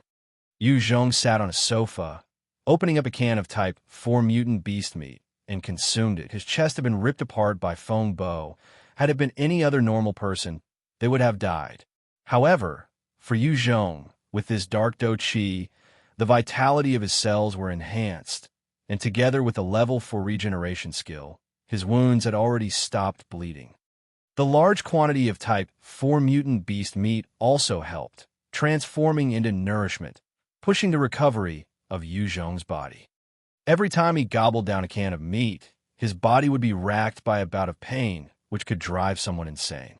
However, after countless battles, his fortitude was as strong as one could be, and each time the pain struck, his face would just be contorted as he gasped. However, he gritted through it and continued to eat. In order to live and heal, he had to gain enough energy. Having evolved to this point with the regeneration ability, as well as his vitality, reaching 294 points, coupled with the enhancement of his dark do qi, Yu Zhong only had 3 weak points: his head, his heart, and his digestive systems. If his head or heart was destroyed, Yu Zhong would definitely die. If his stomach was destroyed and the rest of his body was injured as well, he could not take food to hasten the healing process, which could cause death should the recovery happen too slowly. Yu Zhong swallowed down cans after cans of Type 4 beast meat, and it felt like his chest was being sliced apart by a knife. The healing wounds would start to split, causing the new muscle to reform, and the pain from the constant tear and healing could drive a person to wish for death. Even so, while his will was resolute, the pain did not recede. His entire body was covered with perspiration. Within 5 minutes, his face and body were entirely wet, and his eyes seemed to lose focus. He continued to shove food down mechanically, his attention focused on bearing with the pain, with no capacity to care about anything else. Ji Qingwu watched Yu Zhong covered entirely in sweat and continued to help wipe him off. Her heart ached, yet she was helpless. Ji Qingwu had the biological armor, which could help repair the user's body. However, since it was already bound to Ji Qingwu on the first usage, she could not utilize it to help Yu Zhong. Shuang could feel Yu Zhong's pain as well, as she curled up quietly beside him, looking at his wounds with a face of worry. This was the first time since she was born that she was overcome with fear and anxiety. She was extremely afraid of losing Zhong. After all, a chest injury of this extent would be considered grave even for Shuang. If it wasn't for the regeneration skill that Zhong possessed, together with the Dark Do Qi, as well as the high vitality he possessed, he might already be a corpse. Bai Xiaosheng looked at Zhong, his gaze complicated. Boss, you must not die. If you die, we're all finished. You haven't even raised a successor yet. Zhong's power was extensive, controlling the Central Plains, Hunan, Guangxi, Vietnam, Japan, and Country A. These various bases were all linked together, and as long as Zhong was around, no one dared to contest his might.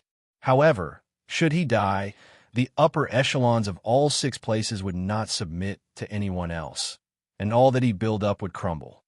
Throughout history, many powerful kingdoms have fallen due to the deaths of capable leaders. Power could change hands as easily as anything. As Liu Mei continued to point out the positions of the Z-types, the areas would be bombarded. With each Z-type eradicated, a large number of ordinary zombies would stop moving. They would then be flattened into meat paste by the zombies behind, or they would become targets to be fired upon.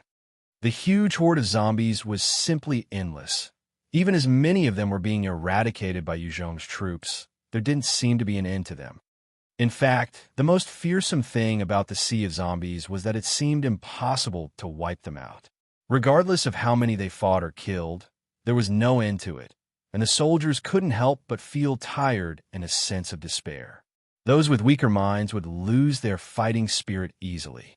As the Thunder Fighter carrying Zhong flew over the area where Xian Yuan was at, Xian Yuan turned to look up at the Thunder Fighter. Oh? I was wondering how come they can locate our commanders so easily. Turns out there's a person among the humans who can locate us. Let me teach you a lesson then. At an instant, Liu Mei doubled over, kneeling down. Blood began to flow from her nose and mouth as she grabbed her heart and gasped. Below, there's a powerful being below. It is very strong. My spirit cannot compare with it. I have never met such a strong commander type before. It should be the one controlling the entire horde. Hearing her words, Zhong, who was semi-conscious, began to stir. His body trembled slightly, and he opened his mouth as though to say something, but the pain racking his body made it extremely hard. Ji Qing Wu pressed his head and ordered Zhao Tiangang. We must eradicate that leader at all cost. Yes, attack. Zhao Tiangang responded and immediately gave the order to attack. Immediately, a number of cluster bombs were dropped on the area as machine guns and rockets were fired freely at the location that Liu Mei pointed. Hong! Hong! Hong! Following some explosions, the entire region was consumed by flames, and many zombies were blasted apart. 6 huge L4S were even obliterated under that mass bombing, before being burned alive by the flames from the cluster bombs. Zhao Tiangang asked, full of expectations, "Is it dead?" Major Liu. As long as the leader was wiped, the horde of zombies would be easier to deal with. Without the leader, the zombies would just be sheep awaiting slaughter at the expense of ammunition. Liu Mei grabbed her head and curled further, her expression extremely pale as she spat out a mouthful of blood. No, they're not dead. There are 2 of them. Cough. Below, a gust of wind blew past. Amidst the destruction, 2 figures slowly appeared. They were Qi Yu and Xian Yuan. Chapter 698, Threat of Missiles. Chapter 698, Threat of Missiles. Xian Yuan lifted his head, eyeing the Thunder Fighter, and spoke indifferently. I was actually underestimated. These humans dare to think of us as equal to those ant-like Z-types. Such an attack cannot harm us at all. Qi Yu looked at the Thunder Fighter as well, chuckling with menace. No matter how strong their weapons, it's useless if they don't perform. With the monkey-like intelligence of these humans, it's too much to expect them to understand this. Both of them were evolved beings with high intelligence among the zombies, with a terrifying combat strength exceeding even that of Shuang's. Even Yu Zhong had to give his all and sacrificed his body, together with the attacks of the Thunder Fighter, just to take out Feng Bo. If an ordinary person wanted to take out Xian Yuan and Qi Yu, it was practically impossible. If it weren't for the Thunder Fighters being airborne, they would have been easily crushed by the two freaks. Right at this time, Zhao Tiangang suddenly had a change of expression. Leader! Leader! There's revolt. There are people rebelling in Ulan Town. When Yu Zhong heard this, he became enraged and coughed out a mouth of fresh blood. What? Yu Zhong and his subordinates had went to the front lines, putting themselves in danger, all for the sake of protecting the lives of the millions of survivors. This was an important time and critical situation, and the people they were protecting actually tried to stab them in the back. Anyone would be infuriated. Ji Qingwu hugged him, without caring about the blood or perspiration, and tried to calm him down. Don't be agitated. Yu Zhong, your body cannot take it. Those fellows would definitely not succeed. It's not worth it harming your body over them. Ji Qingwu was also angry about those people, but she was even more concerned about Yu Zhong's health, and could not help but try to calm him down. Yu Zhong suppressed his pain to order, lock down the news. Don't let it spread. Should it travel to the front lines, it would affect the 6 units. After all, these 6 units were focused on facing 20 billion zombies. The pressure they were facing was extremely high. Should there be news of a revolt, their mindset would be affected. Zhao Tiangang immediately responded, yes. Yu Zhong's eyes flashed with a fierce light. Contact the missile base. Convey my order. Fire the number 3 missile on coordinates X00234, Y00567. Zhao Tiangang's expression turned to one of shock. Missile? Leader, are you really going to fire that missile? Missiles were terrifying weapons that humans created. Ever since they presented the devastation they were capable of, they had all been sealed. They had always been used in threats and power showcases, rather than actual firing. The moment one was fired, the radius of the blast zone would be contaminated with radiation, one which would not dissipate even after 100 years. No one in the right mind would fire it into his own backyard. Tiangang, execute the order. I'll bear the consequences. This battle, we definitely cannot lose. Quick, cough, cough. Yu Zhong gasped out before going into another fit. Zhao Tiangang was already a seasoned soldier, and he immediately contacted the missile base, replying, Yu Zhong, yes. Leader, this is the nuclear missile base. I'm the person in charge, Major Lu Jinhe. Yu Zhong gritted his teeth through the pain and came to the communications device. This is Yu Zhong. I'm ordering you to immediately fire the 3rd missile on coordinates X00234, Y00567. The password is XBJWIG234765459.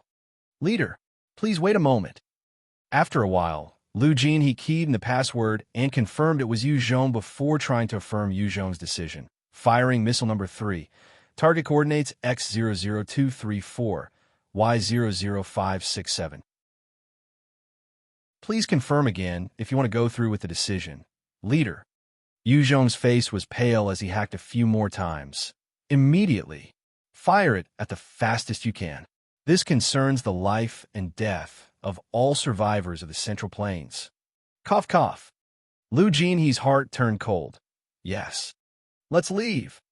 After passing the order, Yu Zhong told Zhao Tiangang, if they didn't leave in time, they would also be caught in the blast and become corpses. Xian Yuan watched the 20 Thunder Fighters retreating and slowly said, they're flying away. Qi let out a chuckle in ridicule. Seems like Yu Zhong is dead, and they're rushing to head back to keep things under control. Humans are such pathetic creatures that concern themselves with such authority and hope. However, their flesh, blood, and brains are delicious. Kiki. Xin Yuan thought for a while, before smiling. That's true. Xin Yuan and Qi Yu had consumed plenty of human brains and learned a lot of knowledge. They were clear that once Yu Zhong, a leader of the humans, were to die, many of them would struggle for his authority and power. In fact, humans were much uglier and stupid than they had imagined, seeing that the zombies had not yet been eliminated, and they were already scrambling for power. Chiyu's eyesight was powerful, and saw a missile flying towards their position. Ah, what's that? Long-range missile, so they still have such a move. What a pity, it would not be able to kill us. Xian Yuan eyed the rocket and laughed coldly, disappearing from his position. Chiyu also flashed and appeared about 400 m away in a second. With such terrifying speed, it didn't matter what rockets or missiles were launched at them. Xian Yuan and Chiyu could dodge them easily. However, these weren't ordinary missiles, but the apex of all explosives. The moment the bomb landed, it resulted in a terrifying explosion, and the blast spread out at the speed of light, enveloping Chiyu and Xian Yuan. Chiyu's body immediately revealed a white light to try and block the effects of the blast. But the next instant, the light disintegrated, and the searing heat covered Chiyu, causing his body that was capable of blocking even grenades to slowly break apart. How is this possible? How is this possible? This is the nuclear missile. It's the nuclear missile. Amidst his screams of horror and pain, Chiyu was slowly broken down. Xian Yuan also roared out in rage and pain, before being destroyed by the searing heat. Nuclear bomb. What a vicious move. Vicious. The moment the missile landed, the powerful explosion covered a wide radius, and all that it consumed turned to ash, as a huge mushroom cloud blossomed in the sky. The nearby zombies were all wiped out. Not even the L4S could withstand such a terrifying strike. Many zombies were caught up in powerful winds that blew and were sent flying, while others had been affected by the resulting shockwave that caused their bodies to burst apart as well.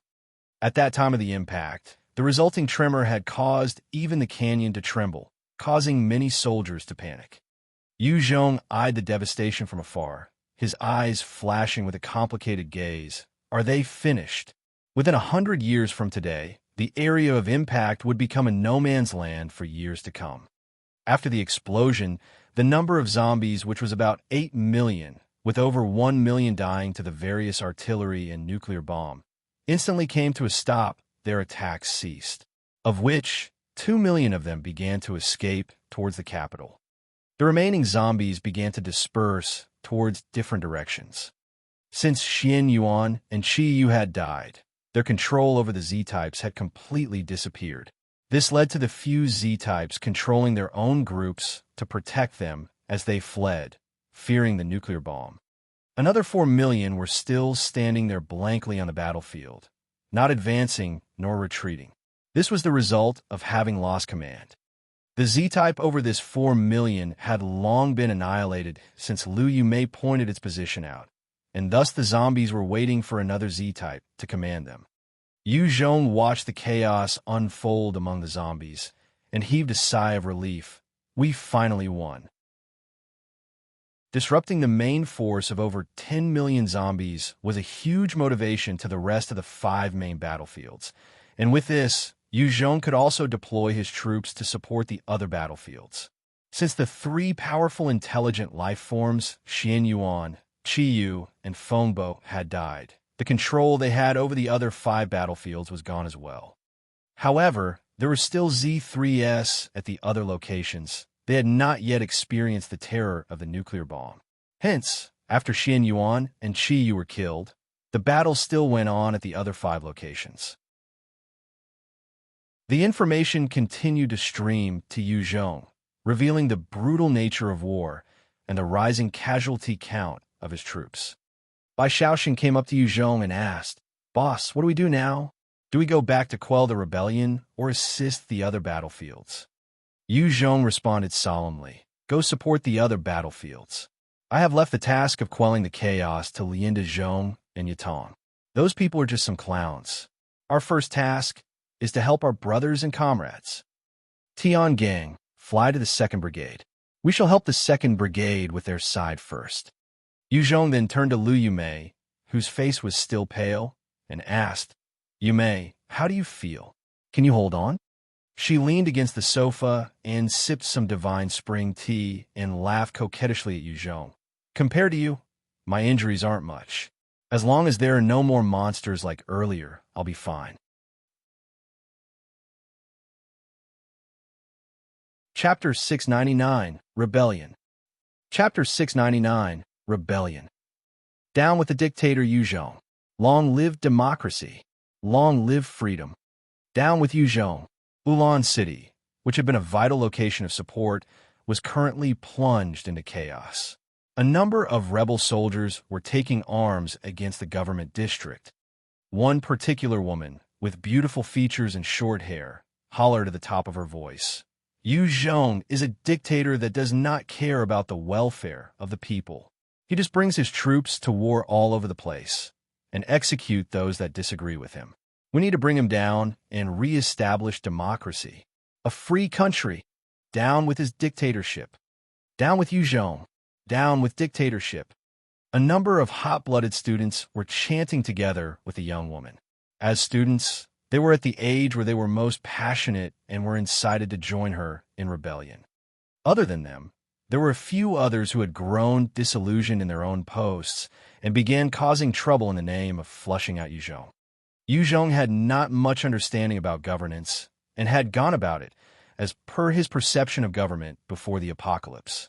He was harsh on corruption, but other than that, he did not do anything special, nor was he a genius at governing. Furthermore, he had been warring against the zombies constantly, pushing the logistics and back-end support to their limits.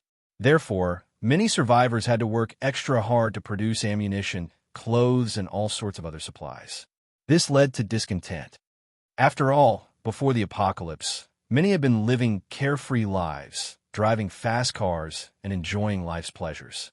Those in the white-collar industries would head to work with a cup of coffee or tea, reading newspapers, and knocking off on time. They weren't used to the hard work at a constant 12 hours a day.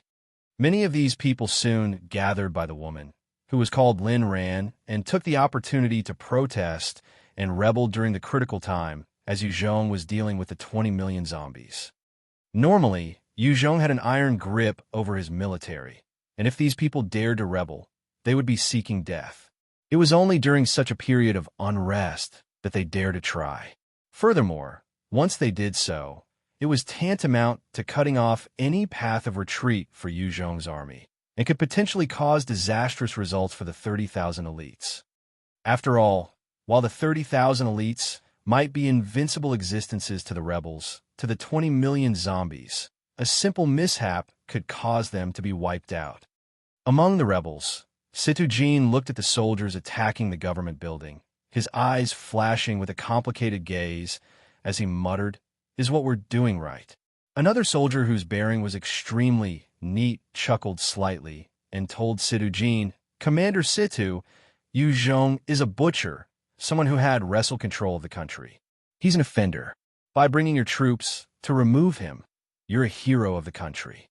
Situjin looked at the middle-aged man and sighed, the chaos in his heart settling down. This man was called Lin Dui Xing and was a pretty high-ranking official before the apocalypse. After he had been rescued by Zhong out of the capital, he had been treated like an ordinary citizen. It was because of his order that Situjin gave the command to start the rebellion. This Lin Dui Xing represented an authority from before the apocalypse after all. Situjin was an old-fashioned military through and through and was only loyal towards the government of before the apocalypse. The moment Lin Dui Xing gave him an order, he had betrayed Zhong and took part in the chaos. Of course, to him, he was on the right side of the law. Kong brought a battalion of soldiers near the street of the government building and roared out with fury, "Captain, why did you betray Leader? Leader has been treating our brother right. He gave you authority and did not force your troops to take part in any battles you didn't wish to. Why? Why must you betray Leader Zhong? He is on the front lines, putting his life on the line for all of us. How dare you cut off his path of retreat?" Situjin had initially thought that he can easily control the entire Ulan city and cut off Zhong's retreat. However, he had never imagined his once loyal subordinate Kong to actually turn against him, defending the government building. At the same time, When Kong brought out what Yu Zhong had done for them, he managed to gather a few scattered and hesitating troops over to his side. It had caused all hopes of Sidu Jin quickly controlling the city to be dashed. When Sidu Jin heard those words, his face fell. He had never imagined Yu Zhong's prestige to reach such a level, causing even his subordinates to turn against him. Yu Zhong had brought his troops to capture the surrounding cities, leading them to successive victories, and even rewarded his soldiers. Since Sidu Jin had chosen to incite the rebellion, there was no retreat for him. He could only force himself through. In Kong, Yu Zhong had not obtained the recognition from the central government. Thus, he's a traitor. It's not too late for you to join me. In Kong responded in disappointment. Captain, you're muddle-headed. Now is the time where we humans have to unite against the zombies. If leader Yu Zhong were to fail, how can we find another army to stand against them? I might not be learned, but I know shame. Today, as long as I'm not dead, you, Sidu Jin, shall not pass. In Kong was filled with disappointment towards him, that he referred to him by name instead of his rank of the past. When Sidu Jin heard this, his face alternated between white and green, as he ordered loudly, all troops attack. Under his order, 2 battalions of soldiers raised their weapons against In Kong and his battalion. In response, In Kong led his troops to cover and began an intense gunfight. Right at this time, there was the sound of horses galloping through Ulan City. A number of Mongol soldiers riding black-scaled stallions charged through the city, led by Zhong. Beside him was the vice commander, Chabai Lai. Since they were both on extremely good terms, and Chabai Lai used to be the commander of the reinforcement Mongolian troops, Zhong had sought him out the moment he received the command from Yu Zhong to deal with the uprising. Chabai Lai knew his chance had come when he heard this order. Without hesitation, he announced his loyalty towards Yu Zhong in front of Zhong and led his troops to follow him. Everyone is to get down on their knees and put down their weapons. Otherwise, they will be executed immediately. Those who partook in the rebellion will be put to death. The moment Zhong entered the city, his arrogant voice resounded throughout. Seeing the riders charging in with billowing, killing intent, all those who had come out to watch the commotion quickly scurried back to their homes, leaving behind only those rebels. We want democracy. Freedom. Down with Yu Zhong, down with the dictator. As Lin Ran continued to lead them, the students began to gather and blocked Zhong. They assumed that the law would still protect them. As long as they stuck united, Yu Zhong would be helpless against them. Many of those who were smarter saw the soldiers filled with killing intent and felt that things were not right, quickly retreating towards the various corners and alleys. Zhong immediately gave the cold order as he watched those idiots protesting, "Kill these rebels." Although he was a coward, he was someone who had carved a position and name for himself, and for his own power and position, he had not hesitated to kill a few people. As long as Yu Zhong recognized his contributions, he could rise. Chabai Lai also prioritized getting in benefits and did not blink when killing. He looked at the rebels in front coldly and shouted, "Kill!" The 1,000 Mongolian riders charged right into the midst of the people, waving their blades, and a number of heads flew as bodies were struck down. Help! Don't kill me! The rebels died in tragic fashion, while many others fled. Lin Ran saw her comrades being slaughtered in a hellish fashion, and her face instantly turned pale. She did not know what to do. Although she had been hollering for democracy and freedom, she was still ignorant and didn't expect Zhong to start killing without a second word. In her original plans, she had hoped to talk to Zhong and negotiate in the name of democracy, delaying his troops, buying time for Sidu Jin's forces. She had not yet suffered under the current system and did not know the terror of warlords. Zhong got the troops to surround the troublemakers and shouted, "Get down and surrender. Those who still stand shall be executed. Those who flee will be executed." He did not dare to head forward himself, just in case they attacked him. His life was too precious, in his opinion. Hearing his shouts, those who were initially calling for Yu Zhong to be brought down began to kneel and beg for their lives. Lin Ran watched the rest surrender blankly when a blade suddenly flashed past her, and her beautiful head flew into the sky as blood splattered from her neck. The soldier that slashed her head off coldly kept his blade and did not even spare a glance at her corpse as he charged forwards. The rest of the protesting group began to crumble and sob for their lives as those who stood were slaughtered in front of them. Cha Bai Lai continued to lead the soldiers towards Situ Jin's troops, intending to cut off their retreat. Chapter 700. Quelling the Rebellion. Chapter 700. Quelling the Rebellion. Situ Jin was taken aback when faced with the sudden attack. However, he was still an experienced general and quickly deployed a number of soldiers to defend the back without losing composure.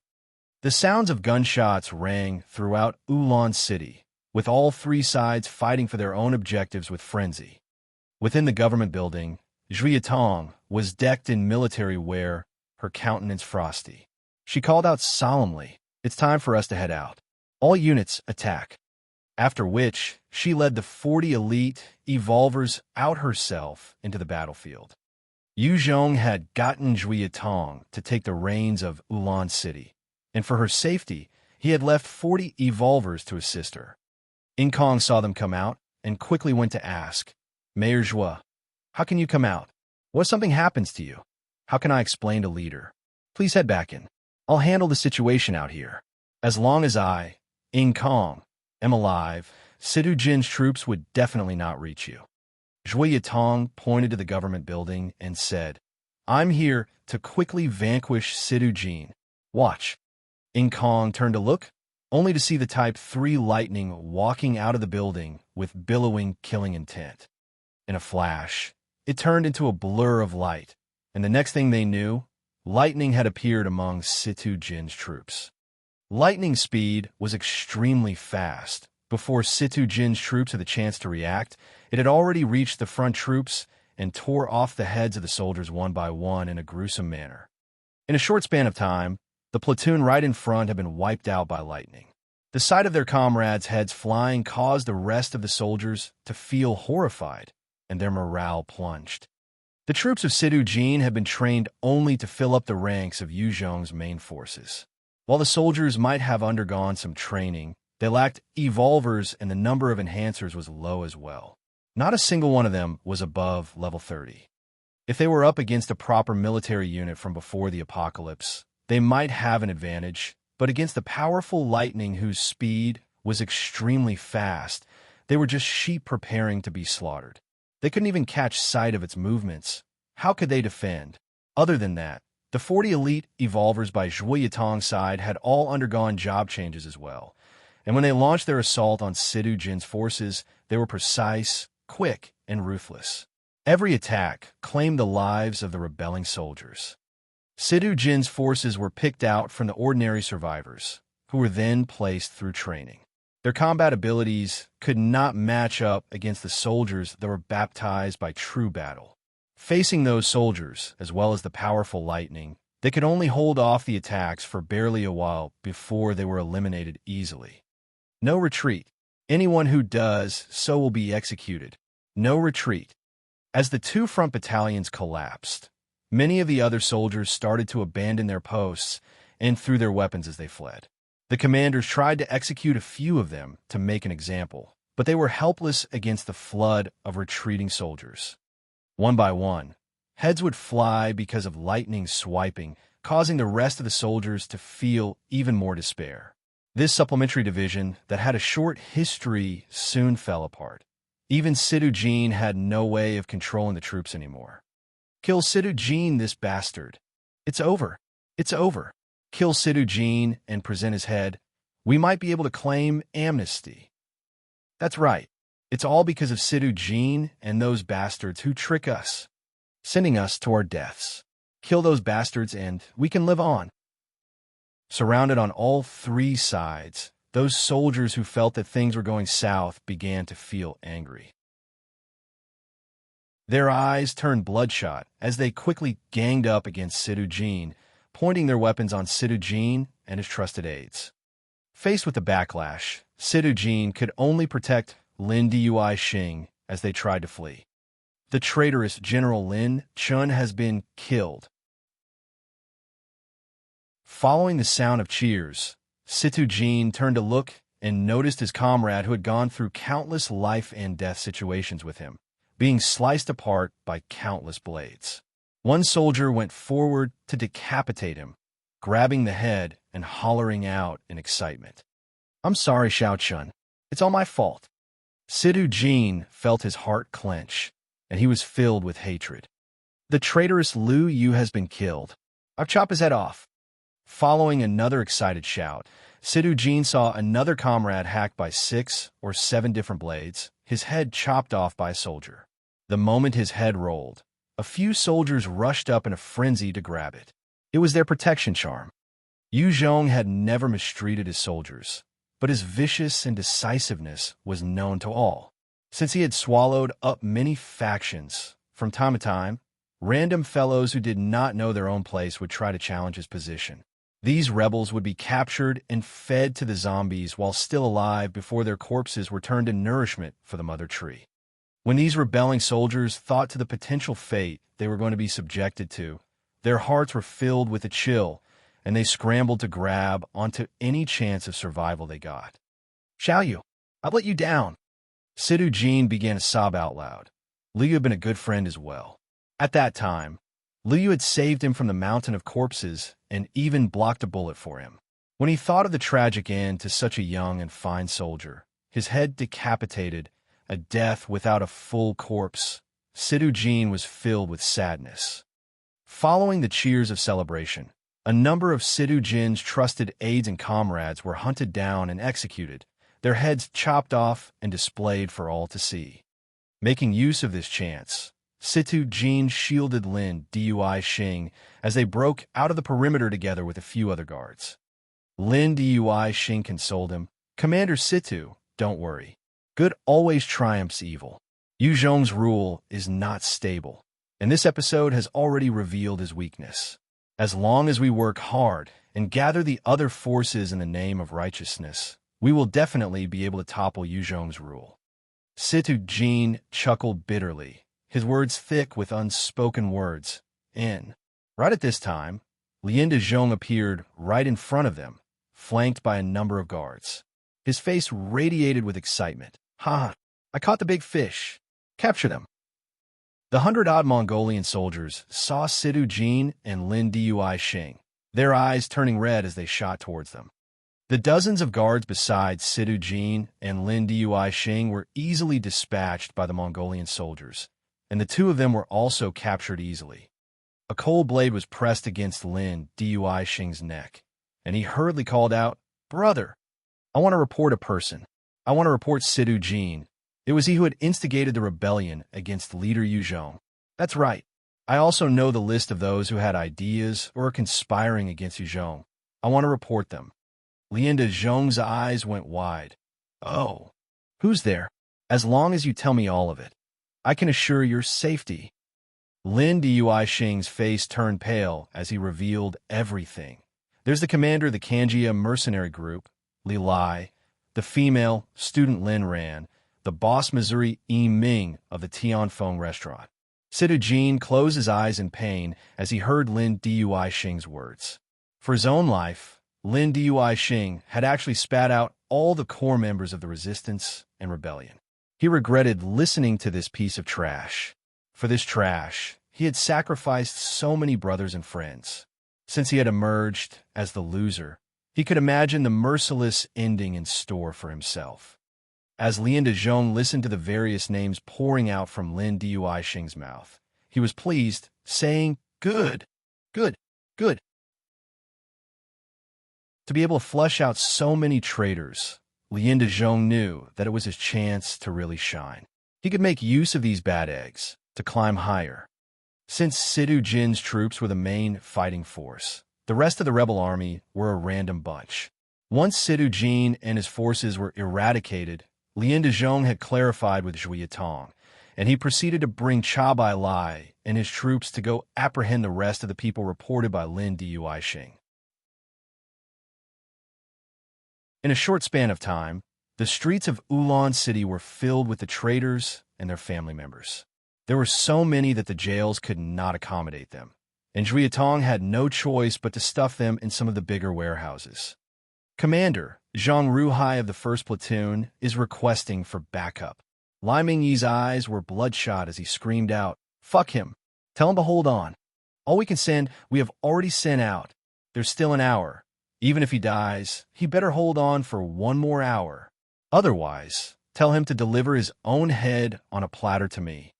Facing 2 million zombies for the first time gave Lai Ming huge pressure. Even though he held the advantage in terrain and prepared countless traps and defense mechanisms, together with the support of his artillery, tanks, and armored vehicles, he still felt the battle to be extremely frightening. From a get-go, they had been thrown into the heat of battle, and the endless sea of zombies seemed to steamroll over every single construct they had prepared before launching assaults on the base that Lai Mingyi's troops were guarding. His soldiers had put up a terrific resistance. Even so, they suffered greatly, and his nerves were getting taut. It was the first time he had felt the pressure leading troops on his own. If he was not careful, the entire brigade might die out here. Chapter 701, Assistance. Chapter 701, Assistance. One officer came up to Lai Ming-yi and spoke with urgency. "Not good. Commander, the zombies are scaling up the mountain." "What?" Lai Mingyi's face fell when he heard it. The terrain that Lai Ming-yi had chosen to set up defense was narrow, and the only way through was to go through the narrow valley within the gorge. Usually, the zombies were stupid and would usually try to squeeze through the valley. However, the Horde was actually trying to climb the mountain, which was a terrifying thought to Lai Mingyi's troops. Just defending the gorge had already caused Lai Ming-yi to lose over 100 soldiers, on top of the destruction of the various trap and defensive structures. If the zombies were to really scale the mountain, the entire brigade would be in danger. The troops Lai Ming-yi commanded were simply too little compared to the 2 million zombies.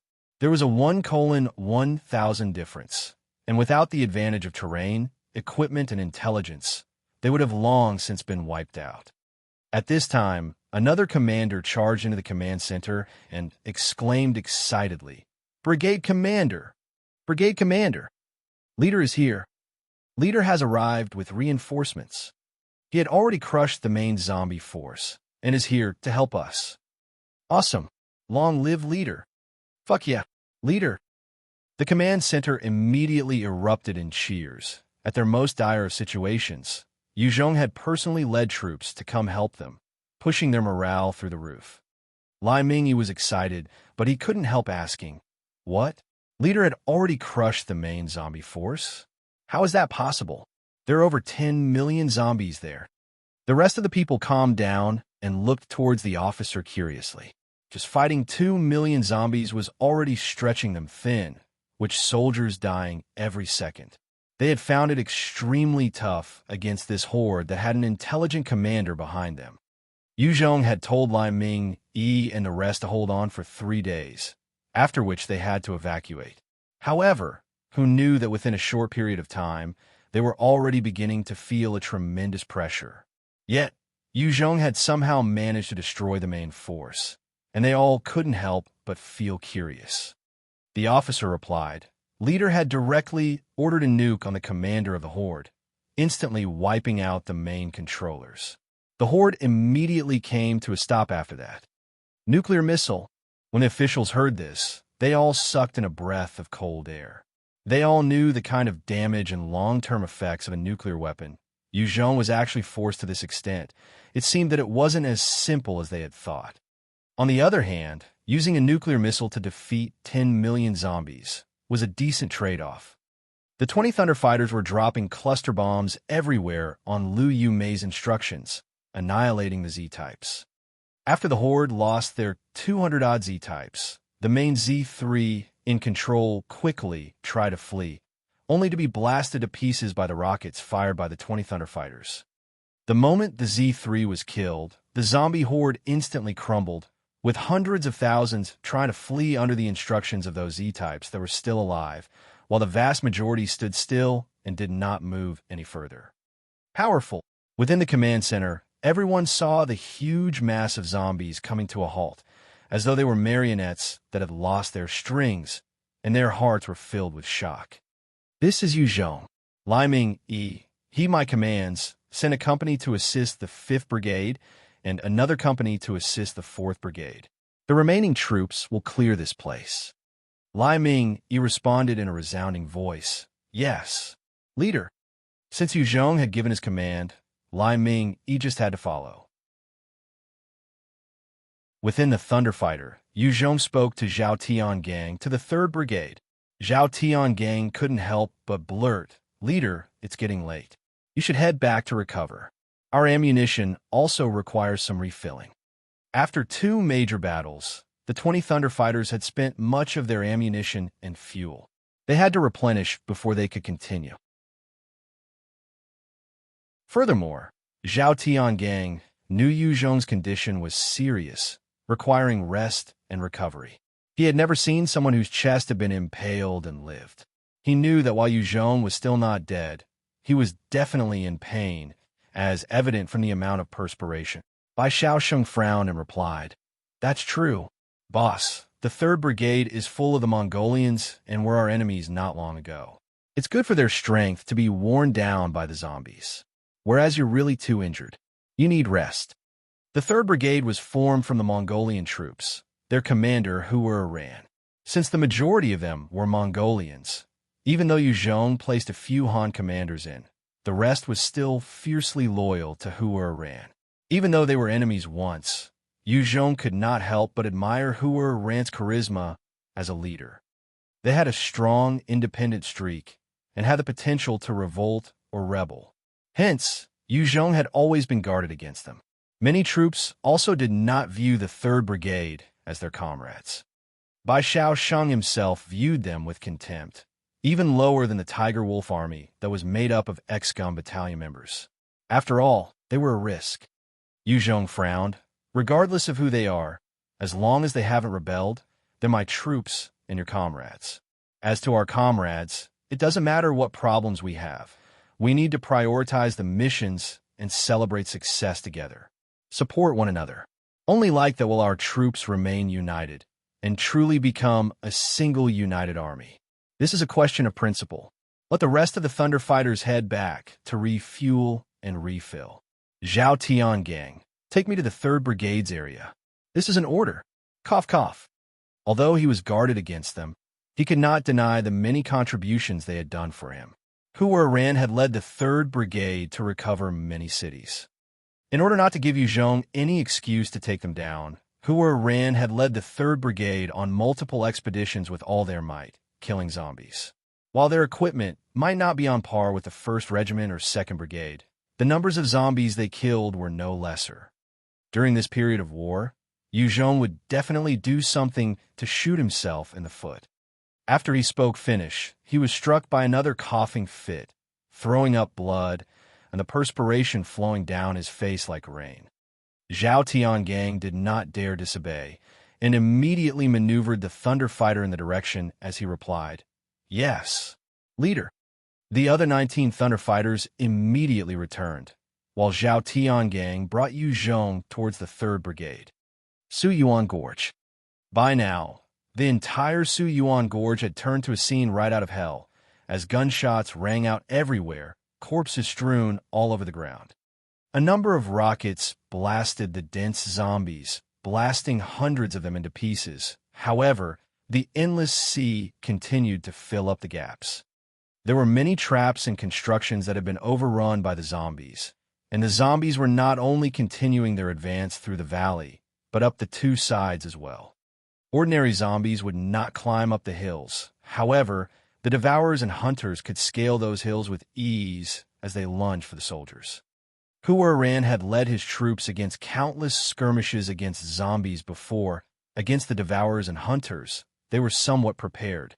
The Devourers and Hunters had not climbed far when the areas they were at suddenly exploded with a powerful force, blasting them into pieces. Throughout the 2 hills on either side of the valley, Ran had long since planted a huge number of landmines, as well as remote-controlled explosives. The moment the evolved zombies tried to attack, he would cause those traps to go off. Even then, in spite of all his preparations, a number of evolved zombies managed to make it past the hills and started their attacks on the soldiers of the 3rd Brigade. Every single one of those zombies was extremely strong, and they easily slaughtered a number of the ordinary soldiers of the 3rd Brigade before the experts stepped in to counterattack. Huabalasi was extremely anxious as he urged, "Great Khan, we can't go on like this. If we continue, we're going to be wiped out. Let's flee." The 2 million zombies were just like a sea, and even after all of Ran's preparations, many soldiers were lost to the relentless zombies. After battling an entire day, the 3rd Brigade had lost 500 people purely from battle. The scary thing about fighting zombies was that as long as a person was scratched, there was no chance of survival. Zhong had managed to live after being slashed by Feng because he had already used the G vaccine, and he had already developed an antibody towards the zombie virus, and he could no longer turn into one. Ran's gaze was complicated as he surveyed the front lines. Before he spoke, "No, we have to hold out. 3 days. Regardless of the price, we have to defend for 3 days. This concerns the survival of all our people of the Central Plains. We can only win. Even if I were to die, we must definitely not retreat." Ran was once the leader of the Central Plains after all, and he could see the big picture. He knew clearly that once they lost this battle, the ordinary survivors of the Central Plains would not stand a chance. For the sake of the big picture and the people, he was willing to sacrifice himself. Huabalai screamed out, "Great Khan, it's not worth it. Zhong has never viewed us as one of his. Our weapons and equipment can't compare to the 1st Regiment nor the 2nd Brigade. Even the 4th and 5th Brigade have better equipment than us. It's not worth sacrificing ourselves for him. He will make use of the zombies to wear us down and not save us at all."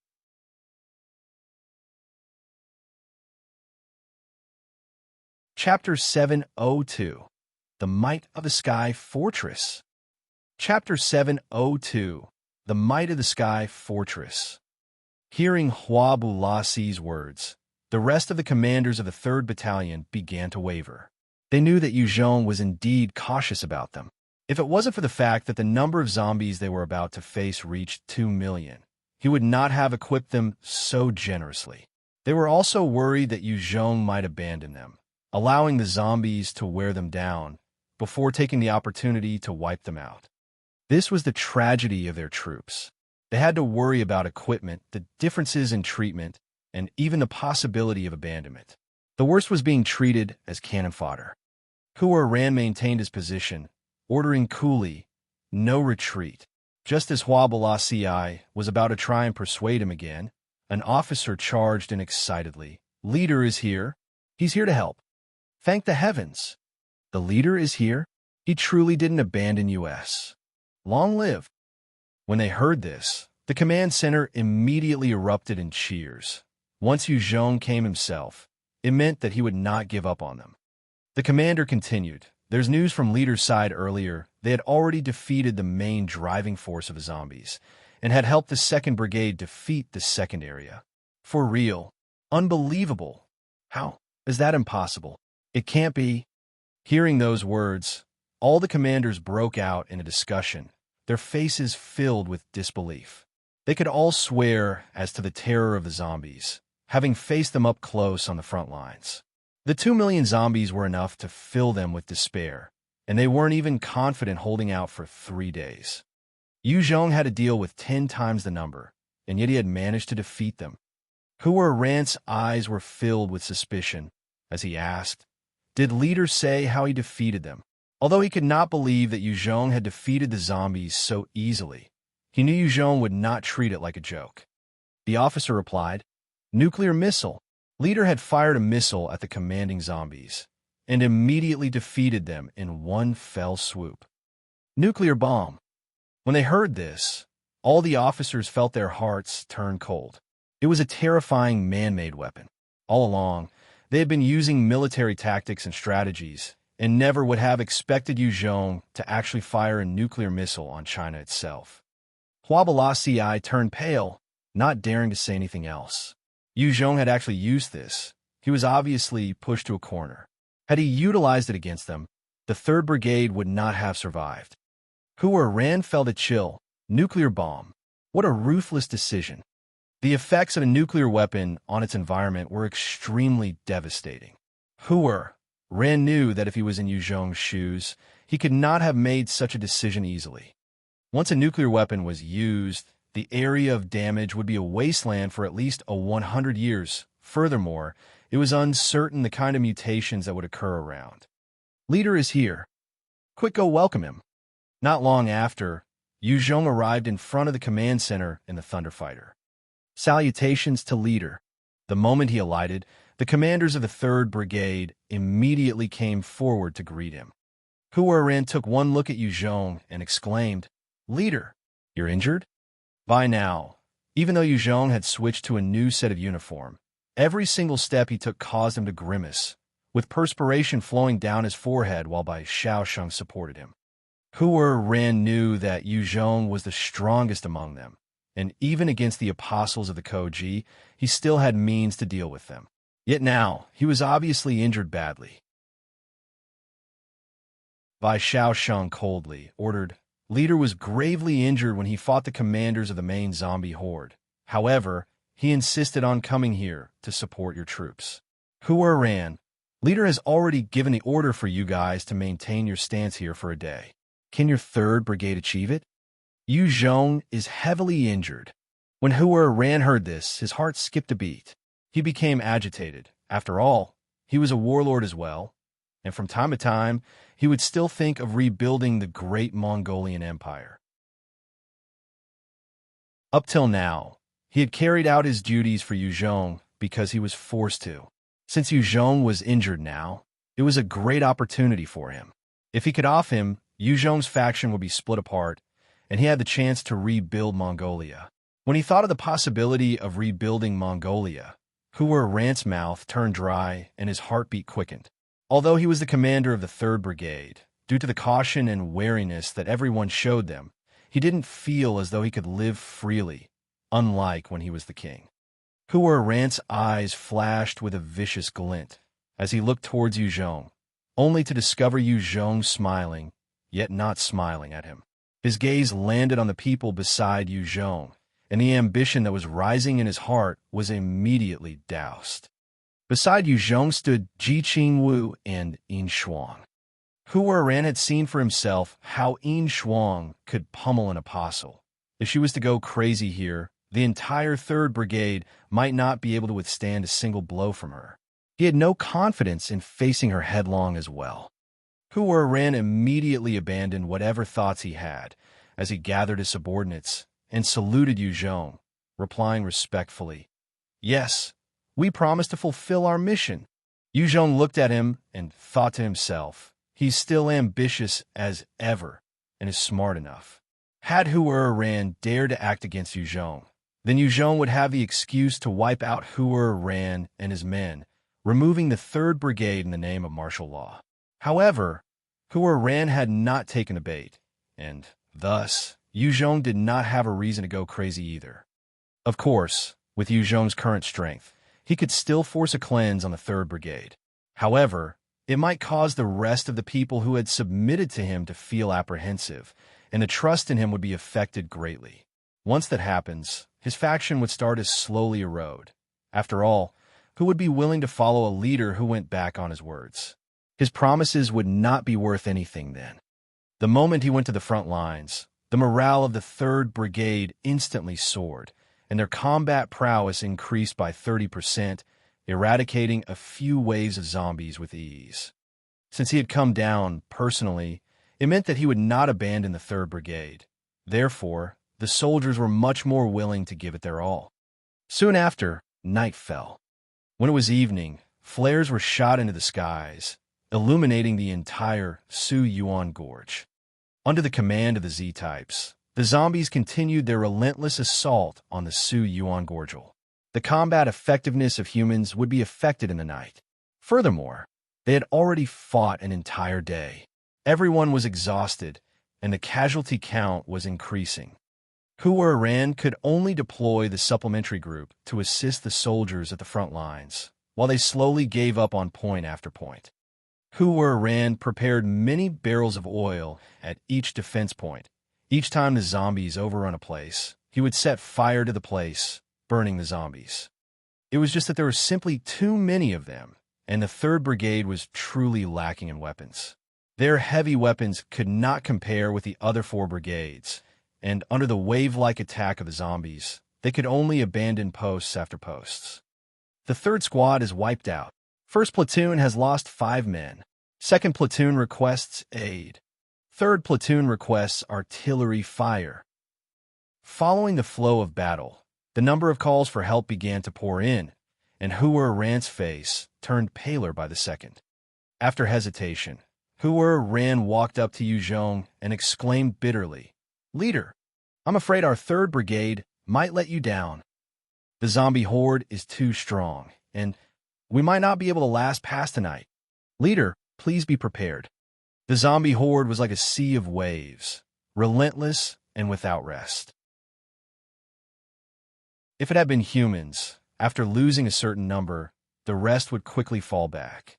However, the horde knew no fear and would continue to charge forth. Although many of them were blasted apart, they did not possess psychological issues, nor the stamina of humans, as compared to humans who were at the mercy of both.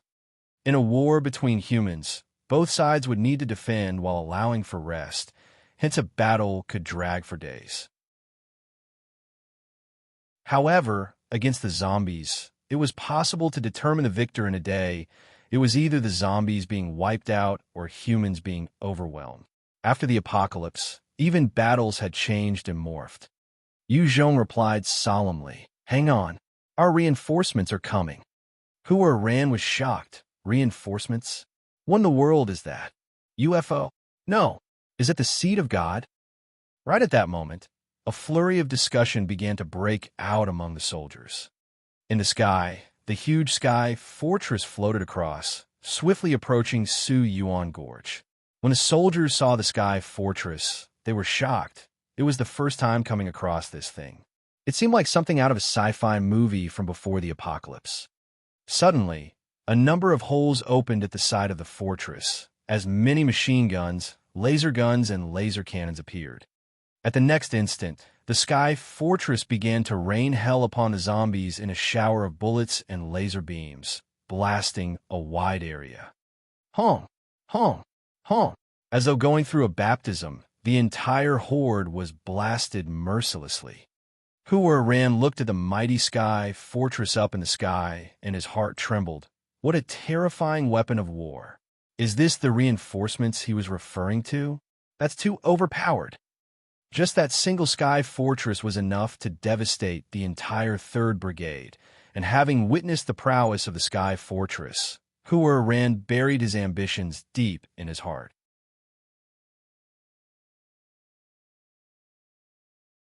Chapter 703, Cleaning Up the Traitors.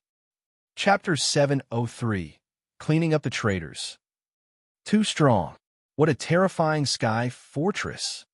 Chun Yen, the commander within the sky fortress, watched as the zombies below were being wasted away like nothing, his heart full of excitement and shock. It was the first time they were utilizing the sky fortress for battle, and they had stocked it up with large amounts of ammunition. As they flew across, the countless bullets and explosives rained down, blasting the zombies into pieces. The soldiers on board the sky fortress erupted in cheers as they watched the zombies scatter. The moment it appeared, the advance of the zombie horde came to a stop. The soldiers of the 3rd Brigade also became revitalized and held out for the entire night. Early the next morning, Zhong had sent out Liu Yumei, who had rested and recovered her spirit, sending out the 20 Thunder Fighters as they began their assault on the horde, pinpointing the Z-types. As the explosions rang out, the Z-types were taken out one by one, and the entire horde soon crumbled. The moment they defeated the zombies facing the 3rd Brigade, Zhong immediately brought Liu Yumei and continued towards the other areas. The rest of the zombie hordes were dealt with one by one under Zhong's strategy. With the main commanders of each horde wiped out, Zhong then left his forces on the front line to continue dealing with the rest of the horde, while he retreated to rest. Having lost the intelligent commanders, the rest of the zombie hordes were like punching bags to be killed by the 6 units of Zhong's forces. Every day, a large number of zombies would be dealt with by a multitude of methods, and the corpses transported back to be converted to nutrients for the mother tree, rice tree, and the rest of the mutant plants. Bilu, under Ji Qing Wu's watch, led 10,000 Trants to hunt the zombies as well. Each day, the Tran army was able to slaughter at least 200,000 zombies alone. The moment the Z-types and intelligent commanders of the zombies were killed, it spelled the doom of the huge zombie horde. However, because of the sheer numbers, even if all of Zhong's forces were to go all out, they required time. The zombies had no commander and were gathered together. It was the best situation to deal with. In order to quickly eradicate these 10 million zombies, Zhong had also brought most of his forces here to deal with them. If these 10 million zombies were to suddenly come under the control of an intelligent, evolved being, even if Zhong were to use another nuclear missile, he would not be able to wipe them all out. Therefore, he was unwilling to allow them to exist for a moment longer than necessary. On a large field in Ulan City, a number of soldiers were standing around, while 1,000 survivors were tied up and forced to kneel. Their faces were pale with fear. Beyond the perimeter, the other survivors of Ulan City were pointing at them and murmuring among themselves. Zhong sat on a sofa, with Zhuya Tong and Yin Shuang in his embrace, as he looked at Sidu Jin, who was brought before him with an indifferent expression. "Why did you betray me?" Zhong had not expected that this honest and professional soldier would choose to betray him. He had been on guard against Hua Ran, and instead, it was Sidu Jin who he valued greatly and appreciated who had betrayed him, whereas Hua Ran had been the one to fight with all his might on the front lines.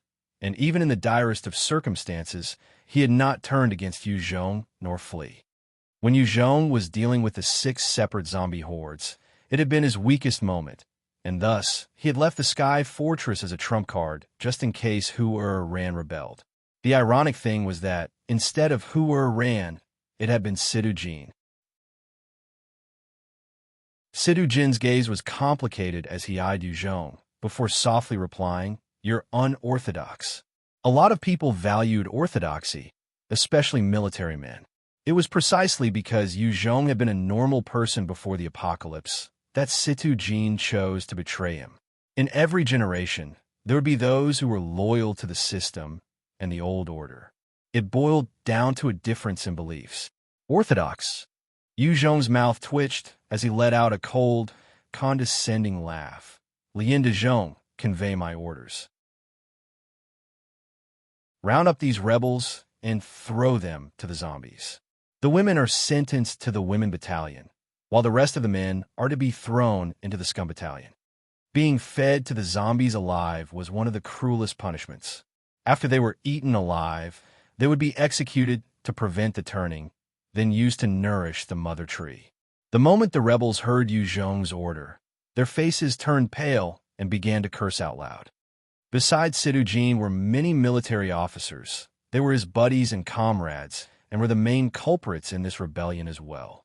The moment they heard the sentence, they were all frightened. One of Sidu Jin's oldest friend, the owner of the restaurant, kneeled down and began to kowtow profusely, causing his forehead to bleed. "Leader, it was none of my business. Sidu Jin had forced me. Please spare me. Please, leader. I still have a 12-year-old daughter to take care of. Please." Another young officer kneeled down and begged profusely as well. "Leader, it was all Sidu Jin. It was Sidu Jin, this bastard, who forced me. I wasn't willing to betray you. He held a gun against me. Please, spare me. I'm willing to go to the scum battalion to kill zombies. Please." Other than 7 or 8 of them who knew they had no way out, the rest began to denounce and curse Sidu Jin as they kneeled and cried out for their lives. They did not want to be torn apart alive by the zombies. Sidu Jin got down on his knees and begged, "Zhong, this time it's my fault. I shall take responsibility. Take it out all on me. This has nothing to do with the innocent. Please show mercy and leave their families alone. Yu Zhong stared at him hatefully while speaking icily. You want me to let these bastards go? No fucking way. Our tens of thousands of brothers in arms have been fighting with their lives on the line. And for what? Wasn't it to protect you fucking lot? You bastards dare to strike us in the back when we're risking our lives if you guys had succeeded. What then? Our brothers would all have to die with no burial grounds. Our families would suffer the same fate. And you bastards still want to live? You want to be a hero here? Fucking eyesore. Drag him away. One soldier came up and stared at Sidu Jin with hate in his eyes, smashing down with the butt of his rifle, knocking Situ Jin's teeth out. Bastard! Shut the hell up. My brother had died on the front line, and he was harmed by you bastards who backstabbed us. When Sidu Jin was smashed in the face by that soldier, his eyes turned dim, filled with pain. He was also from the military and knew the pain of the betrayal of his own people. The soldier's words caused his heart to be full of pain and regret. The rest of the soldiers watched coldly as the traitors were dragged out one by one, thrown towards the punishment pit. In the pit, there were a dozen zombies caught by the soldiers of Yu Zhong's army. One of the rebels was dragged by two soldiers towards the edge of the pit before being shoved in. No, no! The rebel dropped in, his face turning pale as he shrieked out like a pig being slaughtered. When the dozens of zombies caught the scent of a human, they began to shamble forwards, opening their rotting mouths and bit down viciously on the body of the soldier, tearing off huge chunks of meat. Ah! The rebel screamed out loud as he was torn apart by the zombies, the scene extremely gory. One by one, the rebels were thrown in and screamed as they were eaten alive. Those who took part in the protest all felt their hairs stand in fear. Many of them had never seen how Yu Zhong did things. Seeing it now caused them to be filled with intense fear. Soon after, soldiers from a scum battalion marched out with whips in their hands, entering the field to drag off the soldiers who took part in the protests and their families, dragging them towards the scum battalion, where they would be treated as cannon fodder in the first instance. Battling on the front lines was extremely tough, plus they needed all the help they could get. That was why Yu Zhong would sentence them to the scum battalion, otherwise he would have killed them all. Yu Zhong then turned to In Kong, who stood at one side, speaking softly. In Kong, you done well this time. How would you like to be rewarded? This time, in spite of Situ Jin's betrayal, In Kong had chosen not to follow suit. Instead, he stood against his ex-superior. This pleased Yu Zhong greatly.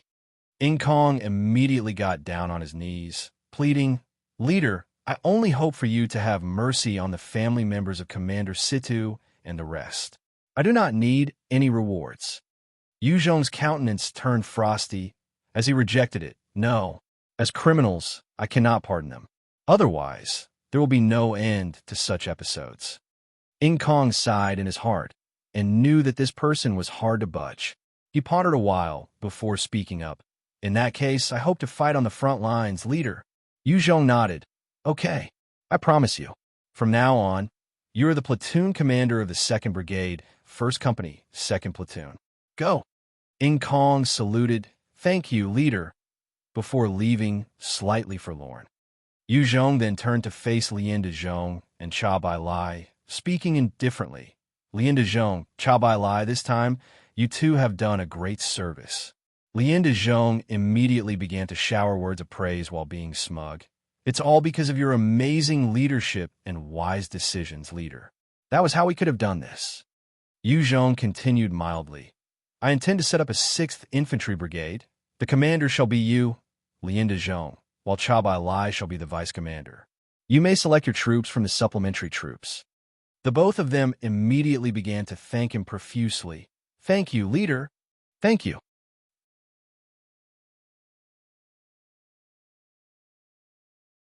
Chapter 704, Gates of Hell. Chapter 704, Gates of Hell.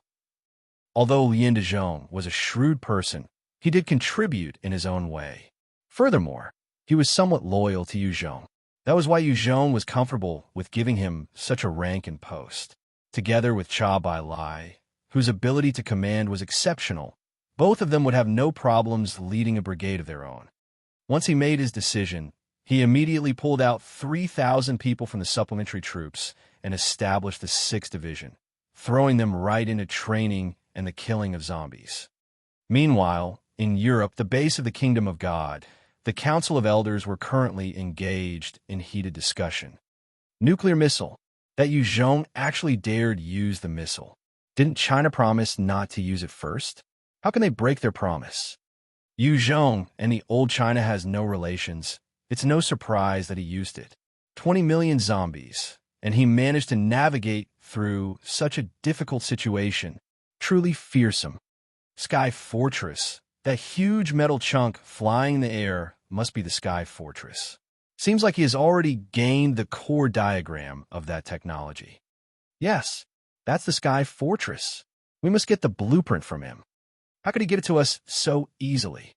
Inside the meeting hall, as the elders argued back and forth, they were filled with trepidation towards Zhong's ever-increasing military might, especially the possession of the Sky Fortress. The entire thing would require all 7 pieces of the blueprint, and the Kingdom of God themselves possessed a few of those blueprints and knew how mighty the entire thing could turn out. Once it is manufactured, warfare would change entirely. Erek heard the arguments going back and forth, while he sighed silently. Nuclear missile. He actually resorted to that. With nuclear weapons, Zhong had become a feared entity, especially since he even dared to fire such a weapon on his own home ground, not to mention any other countries. The moment they knew he had used such a weapon, everyone in the Kingdom of God had become nervous about him. Forget about sending any troops to deal with him. Because of that single missile, the entire upper echelons of the Kingdom of God was thrown into a debate. Zhong did not know about the ongoings in Europe. He was only concerned with deploying his troops to wipe out the zombies that had lost the command of the Z-types. After 2 months, the huge horde was finally entirely eliminated, and the total expenditure of ammunition had been 90%. 3,000 soldiers of the Scum Battalion had perished, while hundreds of elites were lost as well. Having finally eliminated the zombies, Zhong led his troops into the capital. Since all the zombies in the capital had been brought away by Xian Yuan and Feng Bo at that time, and were already eliminated, Zhong walked in extremely relaxed. The capital. A jeep came to a halt on the dusty pavement, while Zhong and Yao Yao stepped out. Yao Yao, a natural agility-based evolver, had already grown to possess the strength and vitality traits as well, becoming a triple attribute evolver. Her level had reached 60, and since Ji Qingwu was afraid of Zhong being targeted, she had asked Yao Yao to come along as Zhong's guard. Zhong took a look at the once lavish place, his eyes flashing with a strange glint. So this is the Forbidden City. After he had recovered the capital, he had received a notification telling him to enter the Forbidden City, where he would truly complete the mission for recovery of the capital. Zhong laughed mildly as he walked further in. Yao Yao followed closely behind. The moment Zhong stepped no more than 10 meters in, a flurry of notifications sounded out in his mind. Congratulations! For conquering the capital of China, you have gained the title Conqueror of the Capital of China. The title grants you +5 in all 6 attributes. The title cannot be re-earned. Title's effects can be stacked. You have brought your troops to conquer the capital of China and gained +5 levels, earning 10 points to be allocated. You have brought your troops to conquer the capital of China, earning 1 million survivor coins. You have brought your troops to conquer the capital of China, earning level 5 defense vest. You have brought your troops to conquer the capital of China, earning 2 skill points to be allocated. Congratulations on reaching level 90. You have gained 1 skill point. As the notifications rang out, a black defense vest appeared in his hands. Level 5 defense vest. Upon equipping, +25 to all attributes. It can withstand the bullets from a 25mm heavy cannon, prevents radiation, poisonous gas, and the ability to resist all sorts of harsh environments. With a single thought, he quickly allocated the 2 precious skill points into his Devil Flame skill, and in his mind, the Devil Flame rune went through another transformation, gaining new lines of runes and reaching a +2 enhancement. As Zhong had recovered the capital of China, defeating over 10 million zombies and the evolved intelligent beings, the second stage is brought forward. The gates of hell have officially opened. As the sound rang out in his mind, at the same time, a number of gigantic and monstrous doorways appeared all over the globe. The doors were etched with all sorts of engravings, depicting skeletons, mutant beasts, demons, werewolves, giant bugs. They gave off a terrifying aura. When the doors appeared, all life forms near them were instantly filled with fear as they scrambled to flee as far as they could. Many zombies didn't manage to react at the first moment and were turned to dust. At the same time, one of these doors appeared in front of Zhong suddenly. The tides of hell has begun. From now on, 20 random people who have yet to join any faction possessing a novice village would be pulled to the abandoned lands of the second world at any random time. When Zhong heard this, his heart turned cold. Fortunately, he had already gained control of a god and devil novice village early on. Otherwise, had this announcement come on, he would lose 20 people randomly from time to time. You are the first leader to have recovered the capital of a major country, and thus possess the qualifications to enter the beta experience for the second stage. Are you going to enter the beta experience for the second stage now? If you give up the right to enter now and would like to enter the beta experience again, you will have to bring your troops to conquer another major capital that possessed over 1 billion people, with over 100 million people in your faction. When Zhong heard this, his face fell. Fuck, why is it like this? By conquering the capital of China, he had already expended over 90% of his reserves. If he wanted to conquer any other countries, it was basically an insurmountable task. He had never expected to have to make a choice the moment he conquered the capital. Should you enter now and last an entire year, once you return to this world, you'll gain a treasure, Heart of Hope. Zhong took a deep breath and asked, Am I able to communicate with those from this world when I'm over there? You may make use of the system as well as people present in the evolving temples to communicate. Give me a moment. You still have 30 minutes to make a choice. Zhong swiftly summoned the few subordinates of his that he trusted and relayed everything he needed to before sending them away from the Forbidden City. When he had entered the Forbidden City, it was shrouded in a layer of mysterious lights, forbidding him from communicating with anyone outside of the light. However, the people beside him could pass through the barrier to go out. When everyone had left, Zhong then spoke solemnly. I choose to enter the second world. The moment his words landed, the gates of hell in front of him opened slowly, revealing a tunnel in the void. At the same time, there was a flash of light as a golden imprint appeared on his right hand. This is the system imprint. With it, you may communicate with those in your evolving temple. However, you may only use this once a month. You may test it out now. He looked at the imprint, and with a thought, he found his consciousness appearing inside the job change statue in the evolving temple. He could clearly see a few soldiers currently undergoing job changes and choosing their skills. Right now in Guangxi, due to Zhong's development, many soldiers were brought there to become enhancers, undergoing job changes. Zhong could become a hegemon over the Central Plains was because of the enhancers that came out from his evolving temple. The gates would remain open for 10 seconds. Please enter immediately. After that, it will close shut. He heard the notification, turning around to look at the gates of hell. He took a deep breath and stepped inside. Everything about the second stage was unknown. Zhong only knew that things were about to get rougher, and he needed to check it out properly in order to deal with anything. When he entered the gates, they quickly closed behind him. The scenery in front of him distorted, and before he knew it, he had arrived at another place. Zhong surveyed his surroundings, only to see the entire place covered with blackened dirt, not a single hint of green anywhere. The sky was overcast and gray, as though covered with dust everywhere, giving off a sense of suffocation. Zhong around this bleak place and could not help but suck in a breath of cold air. This is the second world. He tried to look closer all around him, only to discover a wide barren land. He found a piece of shrapnel and held it up to take a look, noticing that there were similarities between it and the shrapnel back at his world. There must have been some major battle here.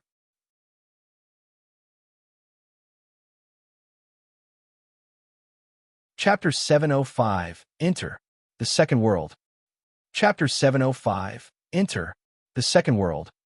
Zhong stared at the piece of shrapnel, thinking silently. It's fortunate, at least this piece means that the technology of this world isn't too far out. Had the science of this world been too overpowered, he was afraid that he might get crushed to death without understanding what had happened. Zhong looked around, failing to find anything of value, before pulling out a compass to determine a direction and started walking. He had just walked a few steps when suddenly a man in tattered clothes appeared in front of him in a flash. Following that, a number of people appeared in a similar manner beside him. Zhong took a few steps back, raising his flame blade up in wariness as he looked at the humans who had been sent over. Zhong was extremely clear that even though he was the evolver with the highest level back on Earth after all those additional rewards, there were other people whose strength might not necessarily be weaker than him. They might even surpass him. The apostles of the kingdom of God were existences that were on similar levels. Some evolvers had hidden away in the various mountain gorges in order to become stronger. These cultivators were not to be underestimated. Furthermore, who knew what mutations and evolutions had occurred? Should Zhong come across some sick freak who trained every day, even he did not have the confidence of dealing with them. The lights flashed continuously for a while, as people were teleported with each light. Zhong observed the people carefully. From among them, there were a few solo ones, as well as groups. The most was an entire group of 20 beings sent over. This bunch looked to be students. Some were naked, obviously in the middle of something, while some were in non-mainstream makeup. The majority of them were Asians, while 6 groups were black, and the other 7 white. When they were sent over, each of them had fearful expressions as well, while the majority looked around in alarm, just like Zhong. Somehow, the groups of people segregated themselves according to their skin color extremely quickly. One burly man, who had a ferocious expression, barked out loudly. "What is this place? Damn it! Is this another joke by that shitty god?" Among the group of female students who had makeup on, one of them who had cute features suddenly squealed in delight, rushing up to an extremely handsome man. "Kong Ryu-chan. You are Kong Ryu-chan of the Eastern Sunshine Group. I'm a huge fan. Ryu-chan, can you sign an autograph for me?" "Kong Ryu-chan. Eastern Sunshine's Kong Ryu-chan. Ryu-chan, I'm your fan. Please give me an autograph. Ryu-chan, I love you." The few female students squealed in delight as they surrounded Kong Ryu-chan, gushing over him. The Eastern Sunshine was a Korean boy band before the apocalypse and had some fame in China, earning many female Chinese fans. A particular man who stood beside him looked at the Chinese girls and laughed coldly. "Ryu-chan, you're truly famous, eh? Hee hee, these Chinese girls are so crazy over you, adore you. You better control them well. They have some worth to them. It's time I give vent to these stupid women." The corners of Kong Ryu-chan's mouth lifted slightly as he replied, "Yes, Mr. Taewon." After which, Kong Ryu-chan began to address the students with the professional smile he had been so used to, accompanied by another man. A number of gazes fell on those girls and Kong Ryu-chan. Zhong swept a glance at them, laughing coldly as he edged away. These stupid women would pay the price soon for their idiocy. The commotion began to attract the attention of a few people. A group of 8 naked men and women turned to look at Kong Ryu-chan and the students. One of the burly men had his sights set on one of the students, his eyes brightening as he licked his lips. Not bad. These little chicks seemed pretty hot. Without any intention to get dressed, he directly walked towards those fangirls while still naked, reaching out to grab one of them, while laughing boisterously. "Little bitch, get on your knees, let your master, I have some fun." Since all morals and ethics had gone out of the window since the apocalypse, the burly man had thrown all dignity and shame to the wind. The fangirl immediately screamed out in fear, "Help! Ryu-chan, save me! Help! Help!" Kong Ryu-chan immediately stepped forward righteously in front of the fangirl and barked out, "Excuse me, sir. Please stop your depraved acts right now. Ryu-chan is so handsome. Kaya, I'm in love with you, Ryu-chan. Next time if I do marry, I must marry a Korean man. Korean men are all so charismatic." One by one, the girls saw how Kong Ryu-chan stood in front of them so valiantly, their eyes flashing with adoration. The idol in their eyes was as heroic and charming as the Prince Charming of their dreams. The naked man immediately grew furious, sending a powerful slap across the handsome mug of Kong Ryu-chan. "Fuck. This seniors matters. Who the fuck gave you the right to interfere, Korean dog?"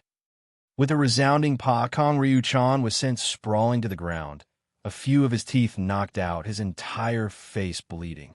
Seeing how Kong Ryu-chan was sent flying by a single slap, the eyes of the person named Mr. Taewon turned cold as he waved his hands. Two other men bellowed in rage and got into a posture of taekwondo before charging towards that naked man with a speed far surpassing a normal person. Zhong eyed the two men and recognized their abilities. Enhancers. Scram! The naked man turned to glare at them, his right fist hammering out like a cannon. The two Koreans were immediately sent flying backward, spitting out a mouthful of fresh blood before losing all signs of life.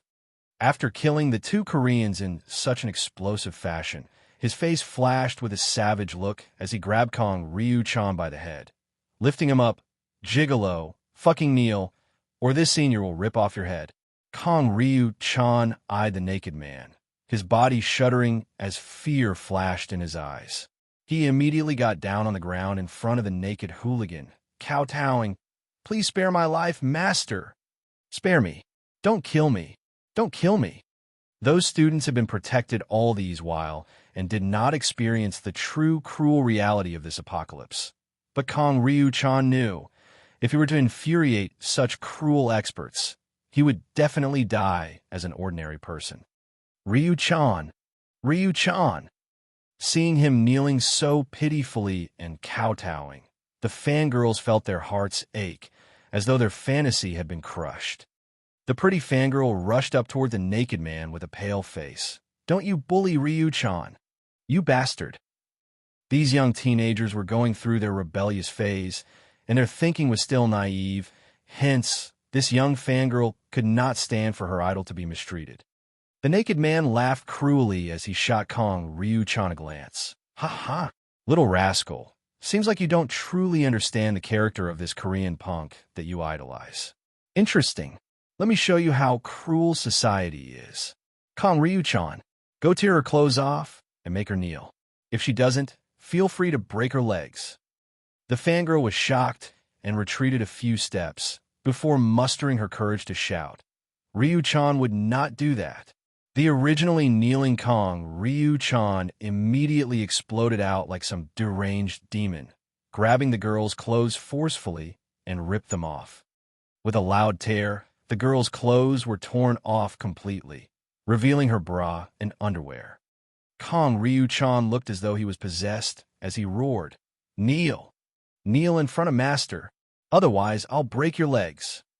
In order to live on, Kong Ryu-chan could only betray his own fan. In any case, it was not like he had any favorable feelings for her.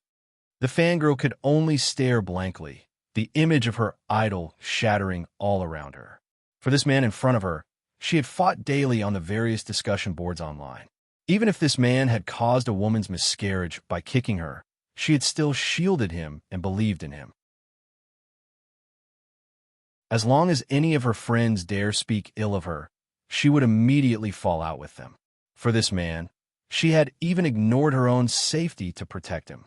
Now, he was forcing her to sacrifice her body, causing her to feel a rocking sense of despair. In her shock, she kneeled down subconsciously, her expression full of despair and numbness. Lon Lon. Kong Ryu-chan, you bastard. Kong Ryu-chan, you beast. Seeing the utterly different Kong Ryu-chan, the rest of the fangirls began to curse out loud at him. The naked man laughed out sadistically. Ha ha. Good. Kong Ryu-chan, well done. When this senior I am done fucking with this girl, you and I'll fuck her together. Being fucked by her idol, she must be so excited and happy. Ha ha. Kong Ryu-chan could only nod his head in a pathetic manner, like a dog. Yes. Yes. I'll fuck her properly. The rest of the spectators stared at Kong Ryu-chan, their eyes filled with repulsion and reproach. At this time, Zhong spoke out coldly. Are you done? If you are, get the fuck back. The naked man frowned and turned to face Zhong, only to stare down the wide twin barrels of the stinger pointing at him. Immediately, he felt an overwhelming sense of danger. He laughed dryly and immediately apologized profusely. Sorry.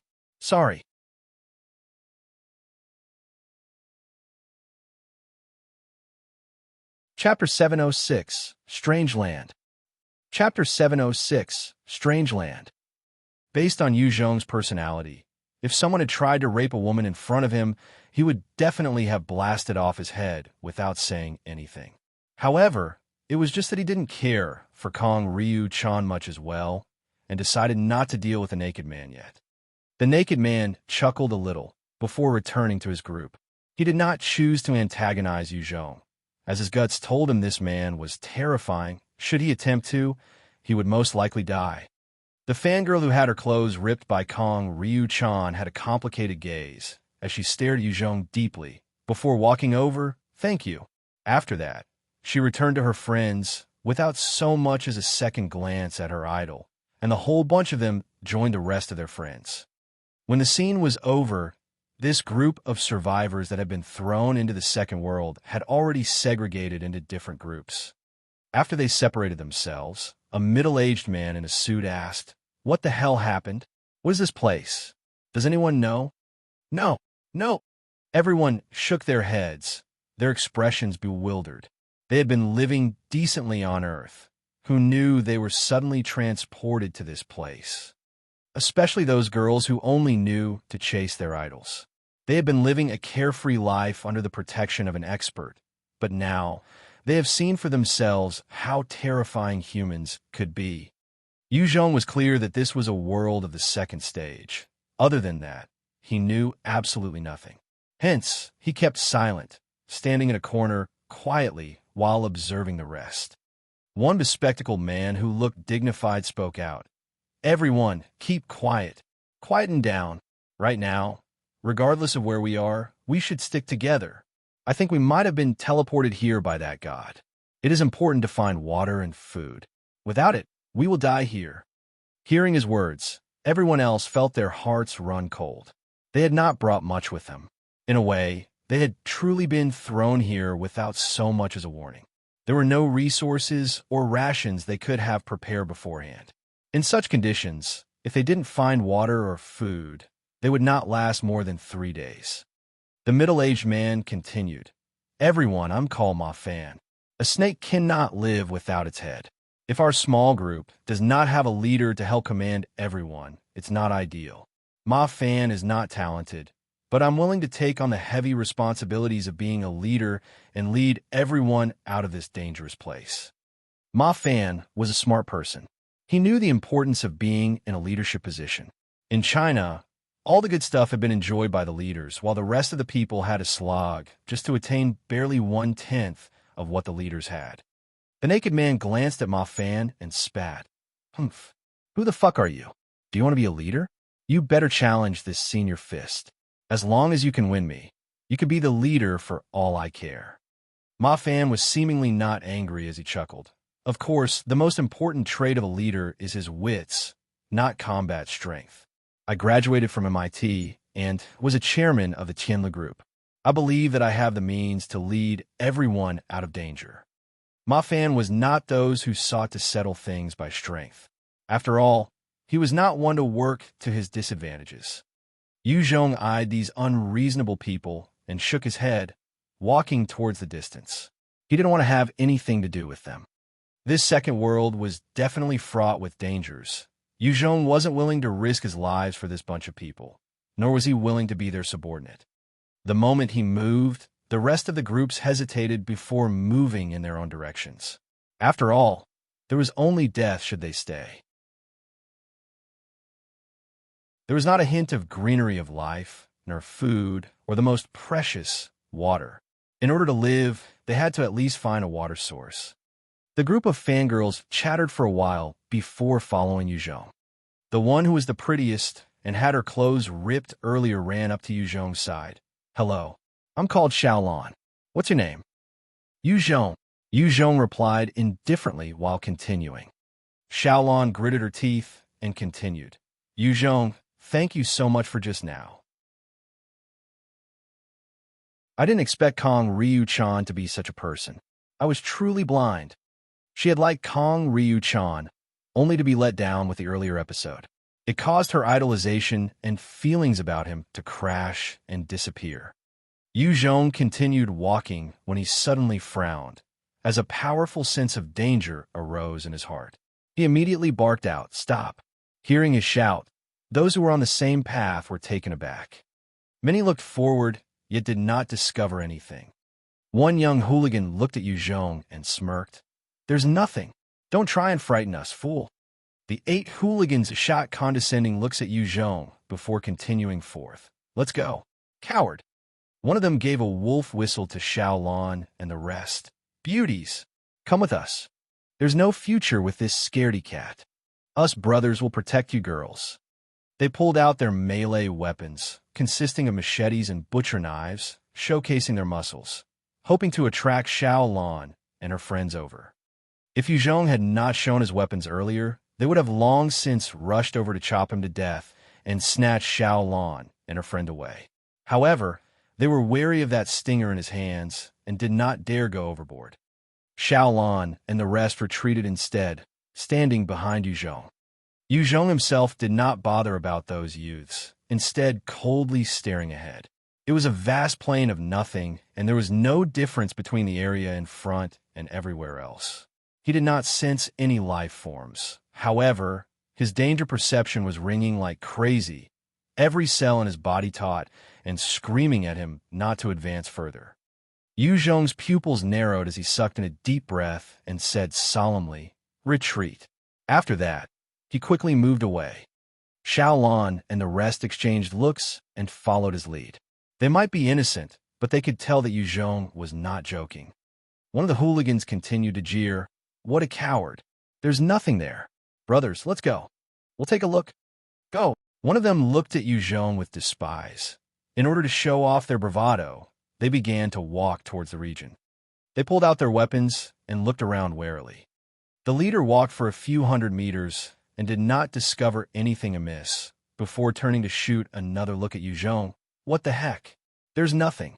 Coward." Zhong ignored them and continued to stare at the rest of the groups, noting that most of them had already become smaller dots in the distance as they went about their own ways. No one was willing to wait for their deaths here in this desolate place. They had to look for food and water, otherwise they were doomed. Xiaolan then said, "Zhong, let's go over. If we stay here, we'll just be waiting for death." Zhong looked at the position of the youths and replied, "It's dangerous there. We can't go over." He was extremely confident in his perception of danger after going through so many battles. It had saved his life countless times. Although he couldn't pinpoint the danger, he was not willing to go. One of the girls, who looked like a bookworm, with her hair in a single ponytail, wearing thick spectacles, couldn't help but ask, "Zhong, I'm Shani. Do you mind telling us what danger is there?" Zhong replied mildly, "I'm not too sure myself. I just feel that it's extremely dangerous there." Another girl who had maroon hair, her skin fair, and her makeup thick, shot Zhong a glance, her beautiful features showing contempt. "Coward. You retreat every time you feel danger? Are you still a man? Men should be brave and face every obstacle that comes their way. You haven't even seen the shadow of your enemy and retreated. Are you still considered a man?" This pretty yet proud girl was called Kong Chui Yun and was one of the prettier ones in the group. Although she wasn't drop-dead gorgeous, she was a decent beauty. She had been termed as a wallflower before and had been the object of pursuit of many boys. Zhong glanced at her and ignored her. In all his conquests, he had come across countless beautiful women. While Kong Chui-yun was pretty, she wasn't comparable to the beauties in his own harem and could not affect his mental state. Kong Chui-yun saw Zhong actually ignoring her, and a sense of fury arose in her heart. She frowned and was about to shoot her mouth off. At this time, one of the girls shrieked in fear. "He's spewing blood." Everyone looked towards the direction, only to see the loud youth kneeling on the ground, his complexion pale. His body was trembling uncontrollably as he continued to spit out mouthfuls of blood. One by one, the rest of the youths also began to kneel, their faces contorted in pain as they spat out blood, rolling around as they struggled madly. Kong Chui-yun watched this in horror, her own face turning pale. Had it not been for Zhong's warning, they would all have been part of the scene in front. Thinking to just how she had mocked him for being a coward, she felt her face burning in shame.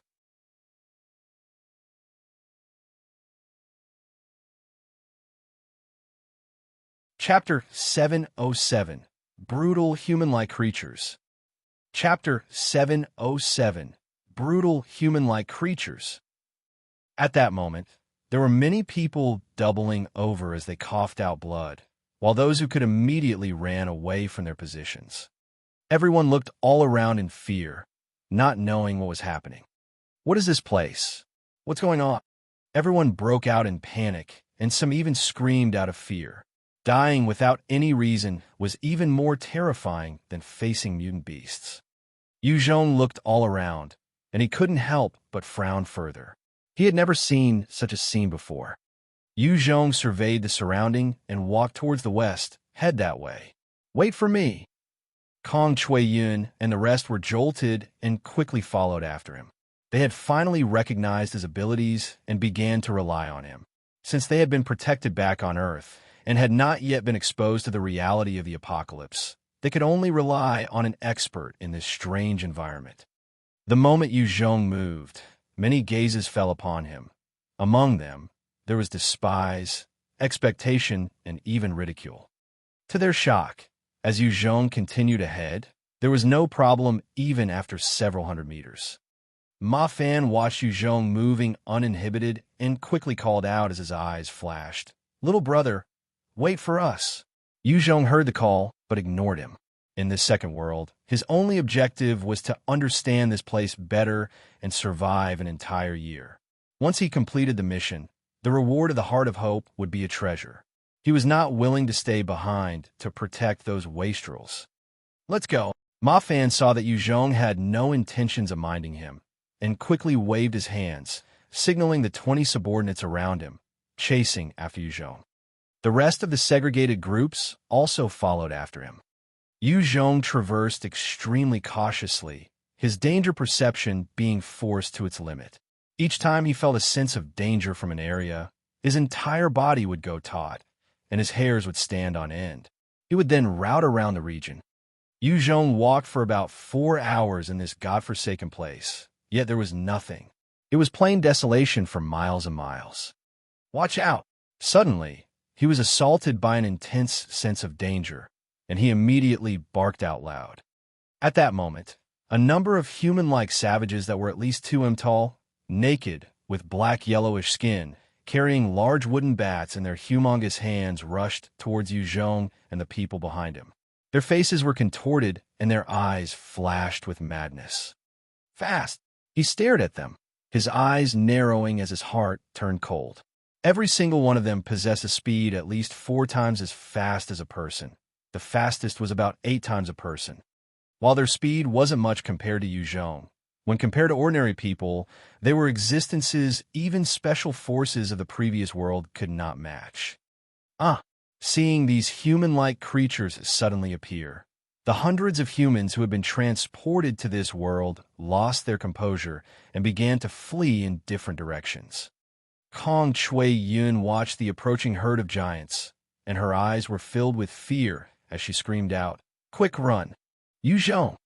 The rest of the students were also pale, hiding behind his back, unsure of what to do. "You guys stay here. I'll go kill them." Yu Zhong's eyes flashed with a strange glint, and with a thought, white bones appeared out of the void, standing in front of the girls. He pulled out his flame blade and charged towards the giants. In a few breaths of time, Yu Zhong had already appeared in front of one of them. He took a closer look at the giant, noting that he was about 70% similar to humans, but his teeth were black and rotting. His bodies were covered with calluses, and there were some large boils.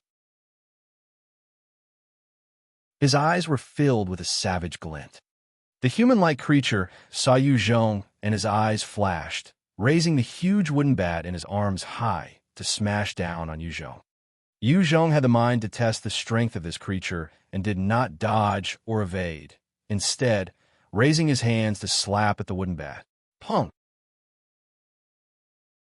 With that single slap, Yu Zhong's strength of 13 times a person exploded out, causing the human-like creature to fly back about 5 or 6 meters.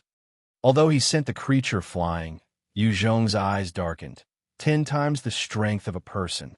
This strange creature is actually 10 times stronger than a person. Too fearsome. After all, it seems that this creature that possessed 4 times the speed of a person was one of the lower rank entities in this group. With 10 times the strength and 4 times the speed, it was the equivalent of a level 20 mutant beast. After being sent flying with a single slap, the creature became even more furious and charged at Yu Zhong furiously. 6 similar creatures came surrounding Yu Zhong and tried to attack him. Yu Zhong watched them with a look of ridicule, laughing coldly as he slashed out 7 times quickly. In a flash, the 7 human-like creatures were immediately sliced in 2, fresh blood splattering everywhere. After dealing with those 7 creatures easily, he charged towards the entire mob all alone.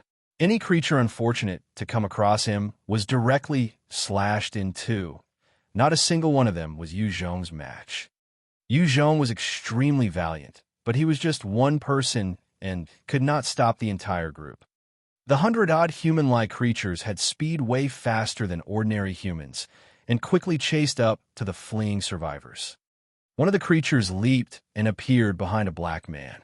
He laughed sadistically as he hammered down on the black man's head, instantly causing the brains to splatter out. When the creature killed the black man with a single hit, his eyes glowed with a ferocious light and grabbed the head and shoved the contents into his mouth. "Help me! Help me!" One golden-haired man ran like mad, screaming as he ran. Behind him were 2 human-like creatures. One of them grinned evilly, leaping forward and appearing in front of the man. He reached out and wrenched the head of the man, causing his entire spine to be ripped out as well. The creature then punched the head once, before biting down on it and began devouring the contents. One by one, the savage creatures unleashed pandemonium on the survivors. Most of the survivors were ordinary people, but there were also a few evolvers and enhancers among them. One blonde woman, who was decked in tight clothing and had an explosive figure and beautiful features, pulled out 2 sharp blades and began to dart in and out of the group of savages like a ghost. The blades in her hands danced around as she pierced their heads one by one in lightning-quick fashion. Another black man pulled out 2 curved blades and charged right for the savage creature in front of him, tearing him apart. The group of naked men and women were also not simple, joining forces to deal with those creatures, killing them one by one. They were capable, it was just that they had no proper weapons, hence the battle was slightly tougher. Other than that, 20 other people had skills and abilities and began to slaughter the creatures as well. Beyond that, the rest of the survivors could only watch helplessly as their doom approached. As Yu Zhong was slaughtering the creatures, dozens of them managed to rush towards where Kong Chui Yun and the rest was, carrying a murderous aura. No! Seeing them approach, it was a frightening scene. Having seen how they consumed human brains, the girls felt their faces drain of color. Kong Chui Yun slumped to the ground as her knees went weak, while a puddle of yellow liquid flowed down her legs. She had evidently lost control of herself. In the face of death, other than Kong Shui Yun, the rest screamed out and dispersed in different directions. They did not have the courage to face those creatures. Kong Shui Yun looked at them and screamed out in despair. "Help me! Xiaolan Lu Hong! Help me!" Lu Hong did not look back, choosing to run without a care. At this critical juncture, she could not afford to care about her friend. As for Xiaolan, she stopped in place, turning as her body trembled, only to discover White Bones, who had been standing still in front of Kong Shui Yun, suddenly raising its hands, and 10 sharp bone spikes shot out, slicing up the human-like creature in front of it. In barely a second, the dozens of creatures were turned into meat paste by White Bones. Kong Shui Yun stared in shock as White Bones dealt with the situation easily, and she was filled with shock. Strong. Xiaolan saw that and quickly shouted to her classmates, "Come back, all of you." But it was too late. A number of creatures had already caught up and quickly reached the fleeing students, flattening their brains. Xiaolan watched as Lu Hong's brains exploded in front of her own eyes, about 10 meters away.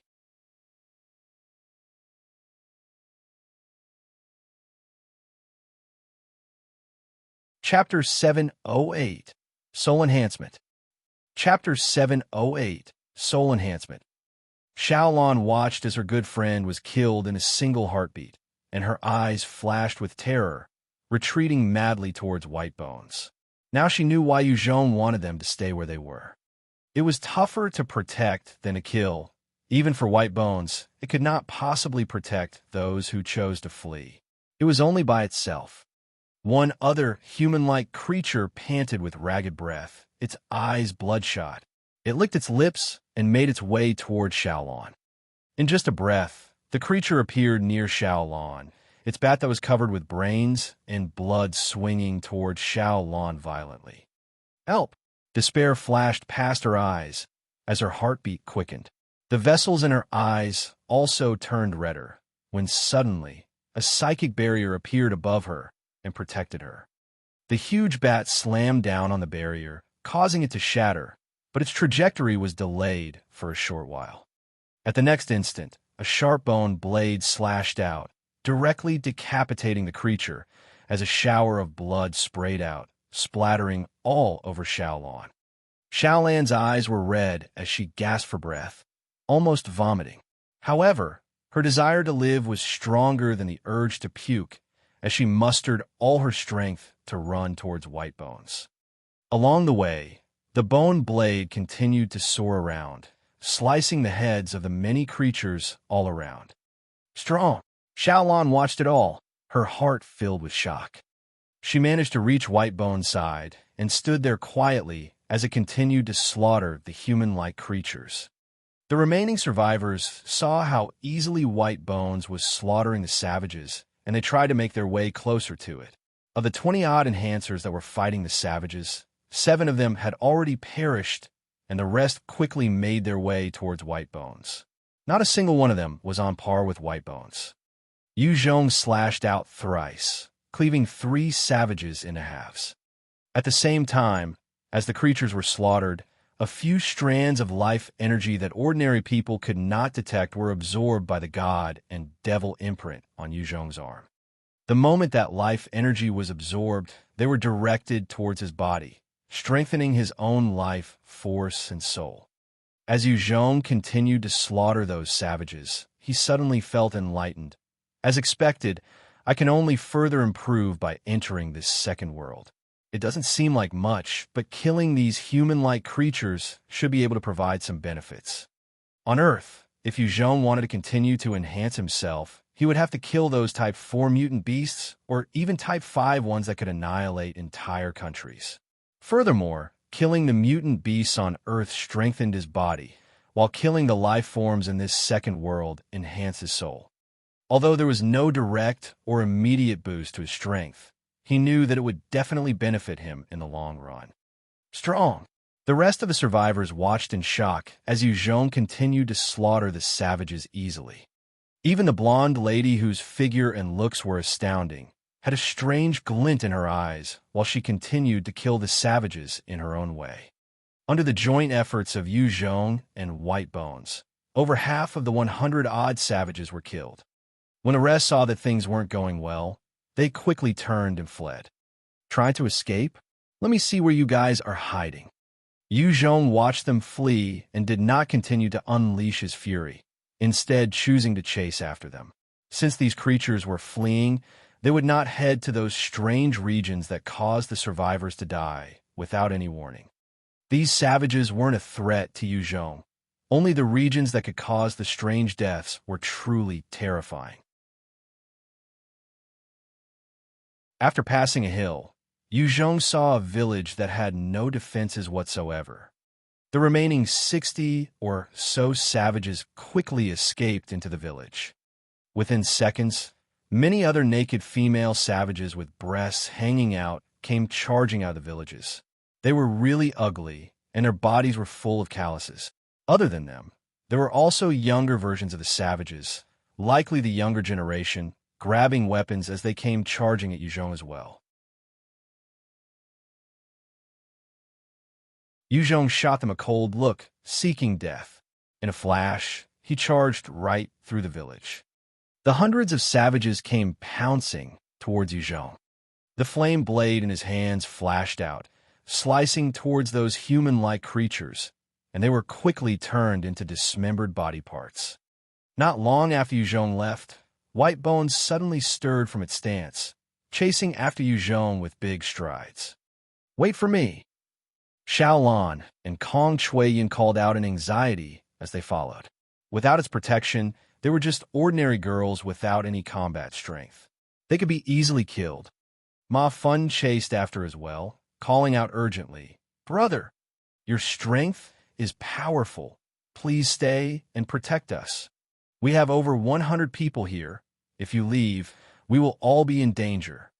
Initially, there were a few hundred survivors, but after the slaughter, 100-odd were left. If it hadn't been for Zhong and White Bones, the survivors might have all been wiped out. "Brother, please stay. Please stay and protect us." The sounds of begging began to ring out, as many of them hoped White Bones would protect them. They weren't willing to join Zhong in fighting those savages. The weakest of those human-like savages were at least equivalent to mutant beasts of level 20, and these humans were simply not a match for them. The moment White Bones left, they would lose the protection of a powerful expert, and naturally were filled with fear. With regards to their begging, White Bones ignored them and continued ahead towards Zhong. Xiaolan, Kong Chuiyin exchanged looks and chased after. As long as they were beside White Bones, they felt safe. The rest of the enhancers also exchanged looks before following. Having undergone battles as well, they were clear that only by following White Bones would they have the greatest chance of survival. Holding up here was waiting for death. The rest of the survivors saw all these and immediately followed suit. When they caught up to the hill, they immediately saw Zhong engaged in an all-out slaughter of the savages. Strong. There were at least 200 of the savages, but whenever they were within 5 m of Zhong, they would directly be sliced apart by his powerful blade. Everyone was rocked as they watched him. Many of the younger women and teenagers had strange looks in their eyes. In such a precarious place, only a strong person could protect them. Those creatures were not zombies after all, after dozens of them had fallen at Zhong's hands. The rest saw that they could not do anything to Zhong. They quickly dispersed and tried to flee. Zhong did not give chase, instead, staying where he was to recuperate. Having killed hundreds of them, his stamina was also low. In such a dangerous place, he needed to ensure that he was always prepared to deal with unforeseen circumstances. Xiaolan came up to Zhong, looking at him reverently. "Zhong, you're so strong. From today, you're my idol." Kong Chuiyin followed White Bones to Zhong's side. Shame was written all over her pale face because of the words she used earlier. However, she would not give up the chance of survival. The sexy and beautiful blonde lady came up to Zhong with an enticing smile, reaching out with her hand. "Hi, I'm Forana, strange Chinese boy. I'm pleased to meet you." "Hey, I'm Zhong. I've stuff to do, so I'll be going." He shook her hand lightly and walked into the village. A few more surviving enhancers were walking over, but Yu Zhong didn't want to entertain them. He hoped to discover more clues about this world from this village. It was the most important thing on his mind right now. There was a strange glint in Fiorana's eyes. As they stepped into the village, Xiaolan and Kong Shui Yin immediately turned pale and began to throw up. Of the majority of the survivors that followed behind, many reacted the same way. There was a putrid stench of rotting in the village. Outside the various huts hung human heads, legs, hearts, and all sorts of organs. The victims were men and women of all ages, and every single one of their expressions had been fear at the time of death. It was practically a scene out of hell.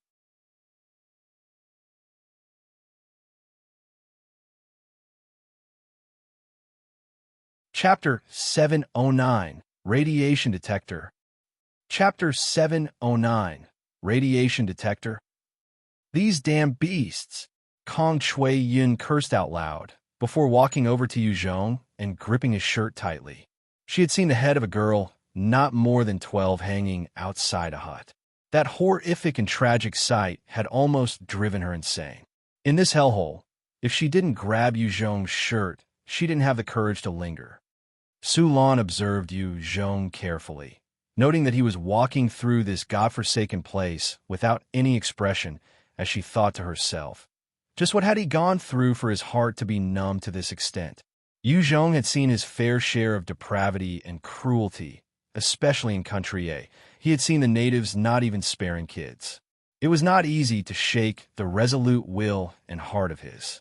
Even so, no matter how strong his mental fortitude, seeing the state of the savage's victims, his fury boiled, his killing intent billowing. He pushed open the door of one residence and was assaulted by a strong, rotting stench. He looked around carefully, noticing a bed, a table, some chairs, and other furniture similar to a human's residence, just bigger and smellier. Yu Zhong looked around for a while, his eyes brightening, as he noticed an electronic device the size of a palm on a table. He quickly grabbed it. Radiation detector, able to discern radiation levels of 1 to 9. Yu Zhong read the notification that appeared as he held the device. He felt his heart sink. Radiation? Could it be that this world has places of radiation? Or is it that there are multiple regions of radiation located everywhere? Radiation was a terrifying thing. If there was long-term exposure, humans could develop cancer. After using the nuclear missile to blast the evolved intelligent zombies, 100 miles around it had immediately been cordoned off and labeled as prohibited. It was unlikely to be inhabited in the next 100 years. It was because of the hazardous effect of radiation that Yu Zhong still kept 14 nuclear missiles, not utilizing them against the zombies. Yu Zhong pressed a button, causing the radiation device to light up as a line of characters appeared. The region has a radiation level of 3. It is considered mildly polluted, and administering the level 3 anti-radiation drug will allow one to traverse smoothly in this region. Yu Zhong looked at the reading, and his expression turned ugly. Mildly polluted. That means that the region is already contaminated? Shit, aren't we exposed right now? If we don't administer the drug, it'll be dangerous. Alright, those mysterious deaths. Could it be those regions were highly polluted? The radiation could cause someone to die so instantaneously? Yu Zhong felt confident in his abilities in dealing with even a Type 4 mutant beast. However, there was radiation everywhere. He could not possibly fight against that. The level 5 defense vest on him had the ability to defend against radiation, but his head had no protection. That was to say, while his body could be immune to it, his head was still vulnerable. He continued searching around the room, discovering a bag of black wheat and some dozens of bones, a sight that could cause anyone to throw up. After leaving the room, Yu Zhong discovered the majority of the survivors hiding outside the village. Many of them had caught sight of the gruesome sight of the corpses and began vomiting. Few dared to venture in. The enhancers were different, half of them following Yu Zhong and checking out the houses of the savages, scavenging for usable resources. After a while, The braver ones seemed to have understood and began to swarm into the village. Other than Xiao Lan and a few others who had been protected throughout the apocalypse, the rest had experienced their own hardships. Rations and resources were important, and they knew that. In such a place where the conditions were harsh, the importance of food could not be greater. Yu Zhong grabbed the bag of black wheat and threw it to Kong Shui-yun. "Take this." Immediately, she squealed in disgust. "What is this? It stinks. It's dirty. I'm not holding this." Yu Zhong immediately shot her a cold look. When she saw that, Kong Shui-yun felt her body go cold. While she was proud and had her temper, she was not stupid. She was clear that the moment Yu Zhong abandoned her and Xiaolan, the both of them would die in this forsaken place. Especially those naked men, they would not let them go either. The corners of her mouth tightened as she fought back some tears and grabbed the bag tightly. Yu Zhong turned around, not minding her as he looked to his left and right, directly entering the largest room. Xiaolan's eyes flashed with a glint as she offered, "Cui-yun, let me help you." Kong Shui-yun shook her head resolutely. "No need. I'll do it myself." Xiaolan looked at her and didn't say anything more. Instead, she entered the room right after Yu Zhong. As Yu Zhong stepped in, he immediately saw dozens of assault rifles and sniper rifles hanging everywhere in the room, while the bullets were all thrown in a stone basin. Yu Zhong took those rifles and assessed them carefully. These guns are ordinary. Doesn't seem like they're more advanced than the technology on Earth. Seems a little old. Xiaolan entered the room and was immediately attracted to the guns. She hesitated a while before grabbing a bag of black wheat that she saw. After the close shave with death, she felt more clear about the importance of staying alive. She didn't want to be useless and abandoned by Yu Zhong. Yu Zhong casually placed a rifle down before looking around carefully. Soon after, his eyes brightened as he picked up another device. Water source detector. It could detect if the body of water is polluted by radiation on a scale of 1 to 9. Yu Zhong held up the device and thought sullenly, water source detector. Since such an item has been created, it's likely that this world is already radiated everywhere. He searched carefully, but did not discover anything else of use, and thus threw everything to White Bones to carry. These firearms and ammunition could be of help to Yu Zhong. Although he wasn't relying on weapons, he would have to expend a lot more with these weapons. Thus, having them could help reduce his own burdens. As he left the room, he discovered many survivors already in the midst of scavenging. He sighed and walked out. He didn't want to stay a moment longer than necessary in this hellhole. When he left the village, the rest of the survivors also began to follow suit. Yu Zhong looked to his left and right, observing a little while before proceeding west. He knew they were already currently in an environment of radiation. Every second spent out here could cause them to undergo mutation or develop some illness. Ma Feng saw Yu Zhong leaving and his face fell, quickly calling out, "Wait! Wait a moment! Brother Yu Zhong, wait!" Without Yu Zhong's protection, these people would find it hard to survive in this world. Ma Feng was extremely clear about this. He hoped Yu Zhong would stay behind to protect them all. Yu Zhong glanced back, but continued after ignoring him. Xiaolan and Kong Shui-yun followed Yu Zhong tightly. Forena and the rest of the enhancers exchanged looks and quickly followed him as well. "Let's go." Ma Feng gritted his teeth and brought the survivors out, following Yu Zhong. His initial wish of gathering the survivors to lord over them had long since been dashed. With the radiation detector, Yu Zhong was slightly more relaxed, using it to determine the level of radiation in the region. Any place with a radiation level of 4 was considered mid-polluted. Yu Zhong would avoid these places immediately. They continued walking for an entire day before Yu Zhong decided to stop and set up camp. Seeing that he stopped, everyone heaved a sigh of relief. With a flip of his hands, a bottle of mineral water appeared in his hands. He drank it down in one shot. After walking an entire day, everyone felt parched. Seeing how cleanly Yu Zhong drank, everyone gulped, their eyes flashing with envy. Xiaolan hesitated a while before coming up to Yu Zhong and pleaded, "I'm thirsty. Can I get some water, please?" Yu Zhong looked at her, frowning a little before he pulled out a bottle and poured out a cap for her. Xiaolan's eyes flashed with disappointment, but she still thanked him. "Thank you." Kong Chuiyin could not help but mutter when she saw that. "Miser." Ma Fun came up to Yu Zhong, saying, "Brother, I'm Ma Fun. I know you have water on you. Now everybody's thirsty. Please spare some for everyone." In these difficult times, we should work together and overcome this together.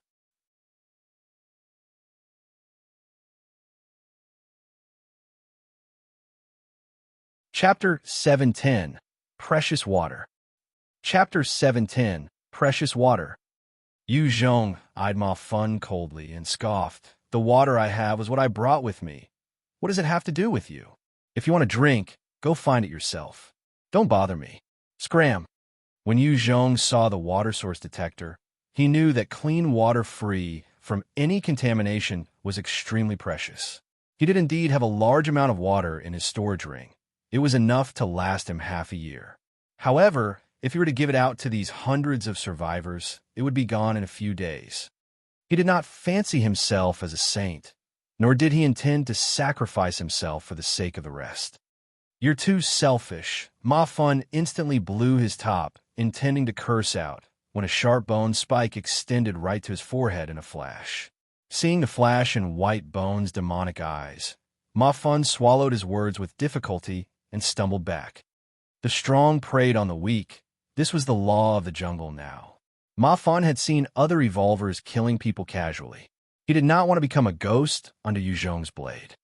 After being barked at, Ma Fun slunk back to his corner with a dark expression.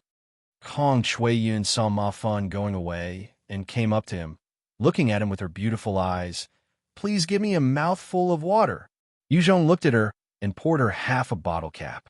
Kong Chuiyin received it and thanked him profusely. "Thank you." She could tell that food and water was extremely important. Yu Zhong was willing to give them. Thus they could live. She took the half cup of water and noticed many gazes on her, which were filled with envy, jealousy, hope, and other sorts of emotions. She felt a certain rush of being above the rest. Yu Zhong took out a bread, tearing open the packaging and flung it away casually. Before it landed, Xiaolan immediately reached out to grab the packaging, extending her tongue to lick the inside of the packaging. Kong Chuiyin was shocked when she saw this before she suddenly understood. They were in a much harsher environment than Earth. Every bit of food was precious. Yu Zhong's eyes suddenly brightened as he finished the bread in 2 or 3 bites and ran towards the north. Not long after, Yu Zhong came across a flowing water body. His heart was filled with joy. With water, there was a chance of life. With life, there was potential food as well. Yu Zhong looked at the stream, his eyes narrowing. He did not see any signs of life in the stream. Suspicious, he took out the water detector and stuck it in the water. Immediately, a sound of warning came from the device. "Warning, warning. Water radiation is level 7, considered highly polluted. Do not consume, as it will cause your body to either mutate or break down." Yu Zhong's face turned as he recoiled in horror, as though dodging a snake. It was the first water source that he came across, but even then, it was undrinkable. This proved that there was nothing in the vicinity fit for human consumption. If there was anything humans could eat, it would be the blackened wheat or human flesh itself. One enhancer who had been following closely behind immediate rushed up to the stream when he saw it. There was a look of frenzy and excitement in his eyes as he shouted, "Water! There's water! This is great! Ha ha ha! There's water!" Yu Zhong looked at him and warned him, "Careful, the radiation level of the water is at level 7. Level 7 radiation." The enhancer looked at Yu Zhong suspiciously before laughing coldly and cupped the water as he began to drink huge gulps of it. He broke into a wide grin. Such sweet water! So clear and so sweet. He was drunk with happiness and shot Yu Zhong a challenging smile. Yu Zhong could not be bothered and left. since he was recognized as the strongest among them. His every action attracted everyone's attention. They discovered the stream, and everyone charged over immediately. Having walked the entire day, they were truly thirsty. In order to start a fire and cook, they would need some water as well. Zhong looked at the frenzied people and spoke indifferently. This stream is already polluted with a radiation level of 7. There might be harm in consuming it. Hearing his words, everyone began to hesitate. The enhancer, who had drunk a few mouthfuls, retorted, "Don't believe him. I've drunk so much and am still fine. He just wants to control everyone through his water supply." Hearing his words, some of them threw suspicious gazes on Zhong. Zhong could not be bothered about them and walked towards an area he had selected for his campsite. With a wave of his hands, he pulled out a tent and erected. He had already reminded them out of basic courtesy, and it was his bottom line already. What they chose to do was not up to him. Forena came up to Zhong when she saw him set up the tent, thinking to herself, spatial treasure or spatial skill. This Zhong is truly special. Xiao Lan and Kong Chui Yun watched as the beautiful and alluring Forena came closer, and they felt a sense of threat as they shot gazes of enmity at her. She walked up to Zhong and shot him a dazzling smile. "Hey, Zhong, can I get a cup of water, please?" Zhong immediately rejected her. "Sorry, no, can do. Water is too precious here.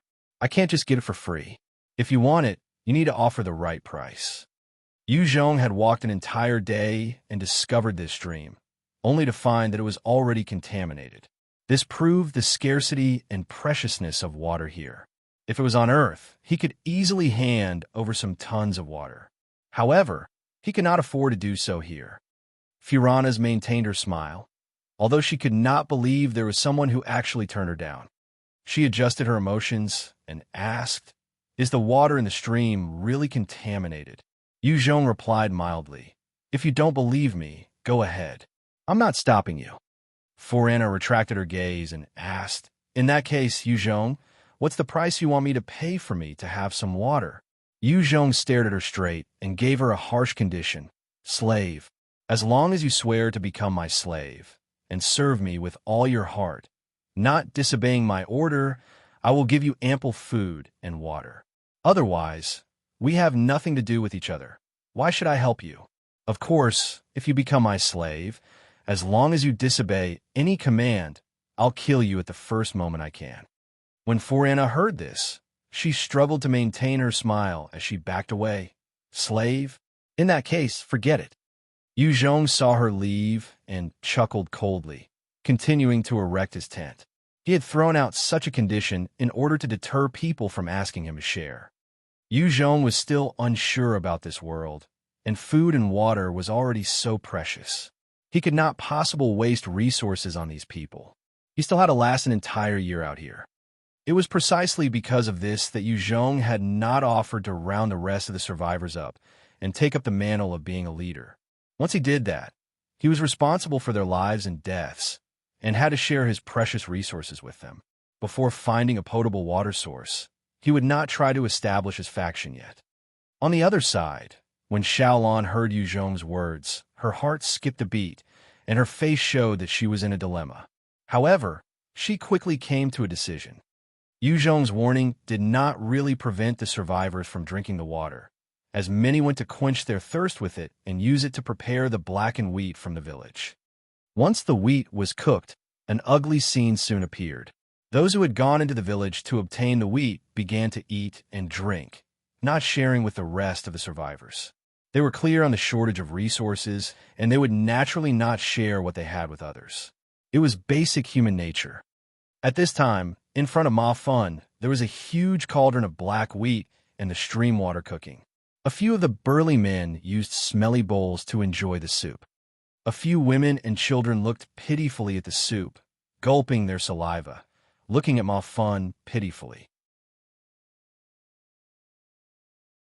One small and skinny boy went up to Ma Feng and begged, "Leader, I'm hungry. Let me have some." Ma Feng looked at the boy, and his eyes flashed with irritation. No, this wheat was found through our efforts. You didn't work and want to enjoy the fruits of our labor? Then what about our brothers who had worked hard? If you want to eat, you need to put in the effort. Go to sleep first. If you sleep, you won't feel your hunger. Since the kid wasn't of much use, Ma Feng did not place importance on him as well. In front of the weak, he revealed his own selfish nature. The rest of the smaller groups were the same. The weak ones were left out, and only the strong could enjoy the food. Some women used their own bodies in exchange for food. Sounds of moaning came from the different camps. You're tuning in to the Warrior Lore YouTube channel.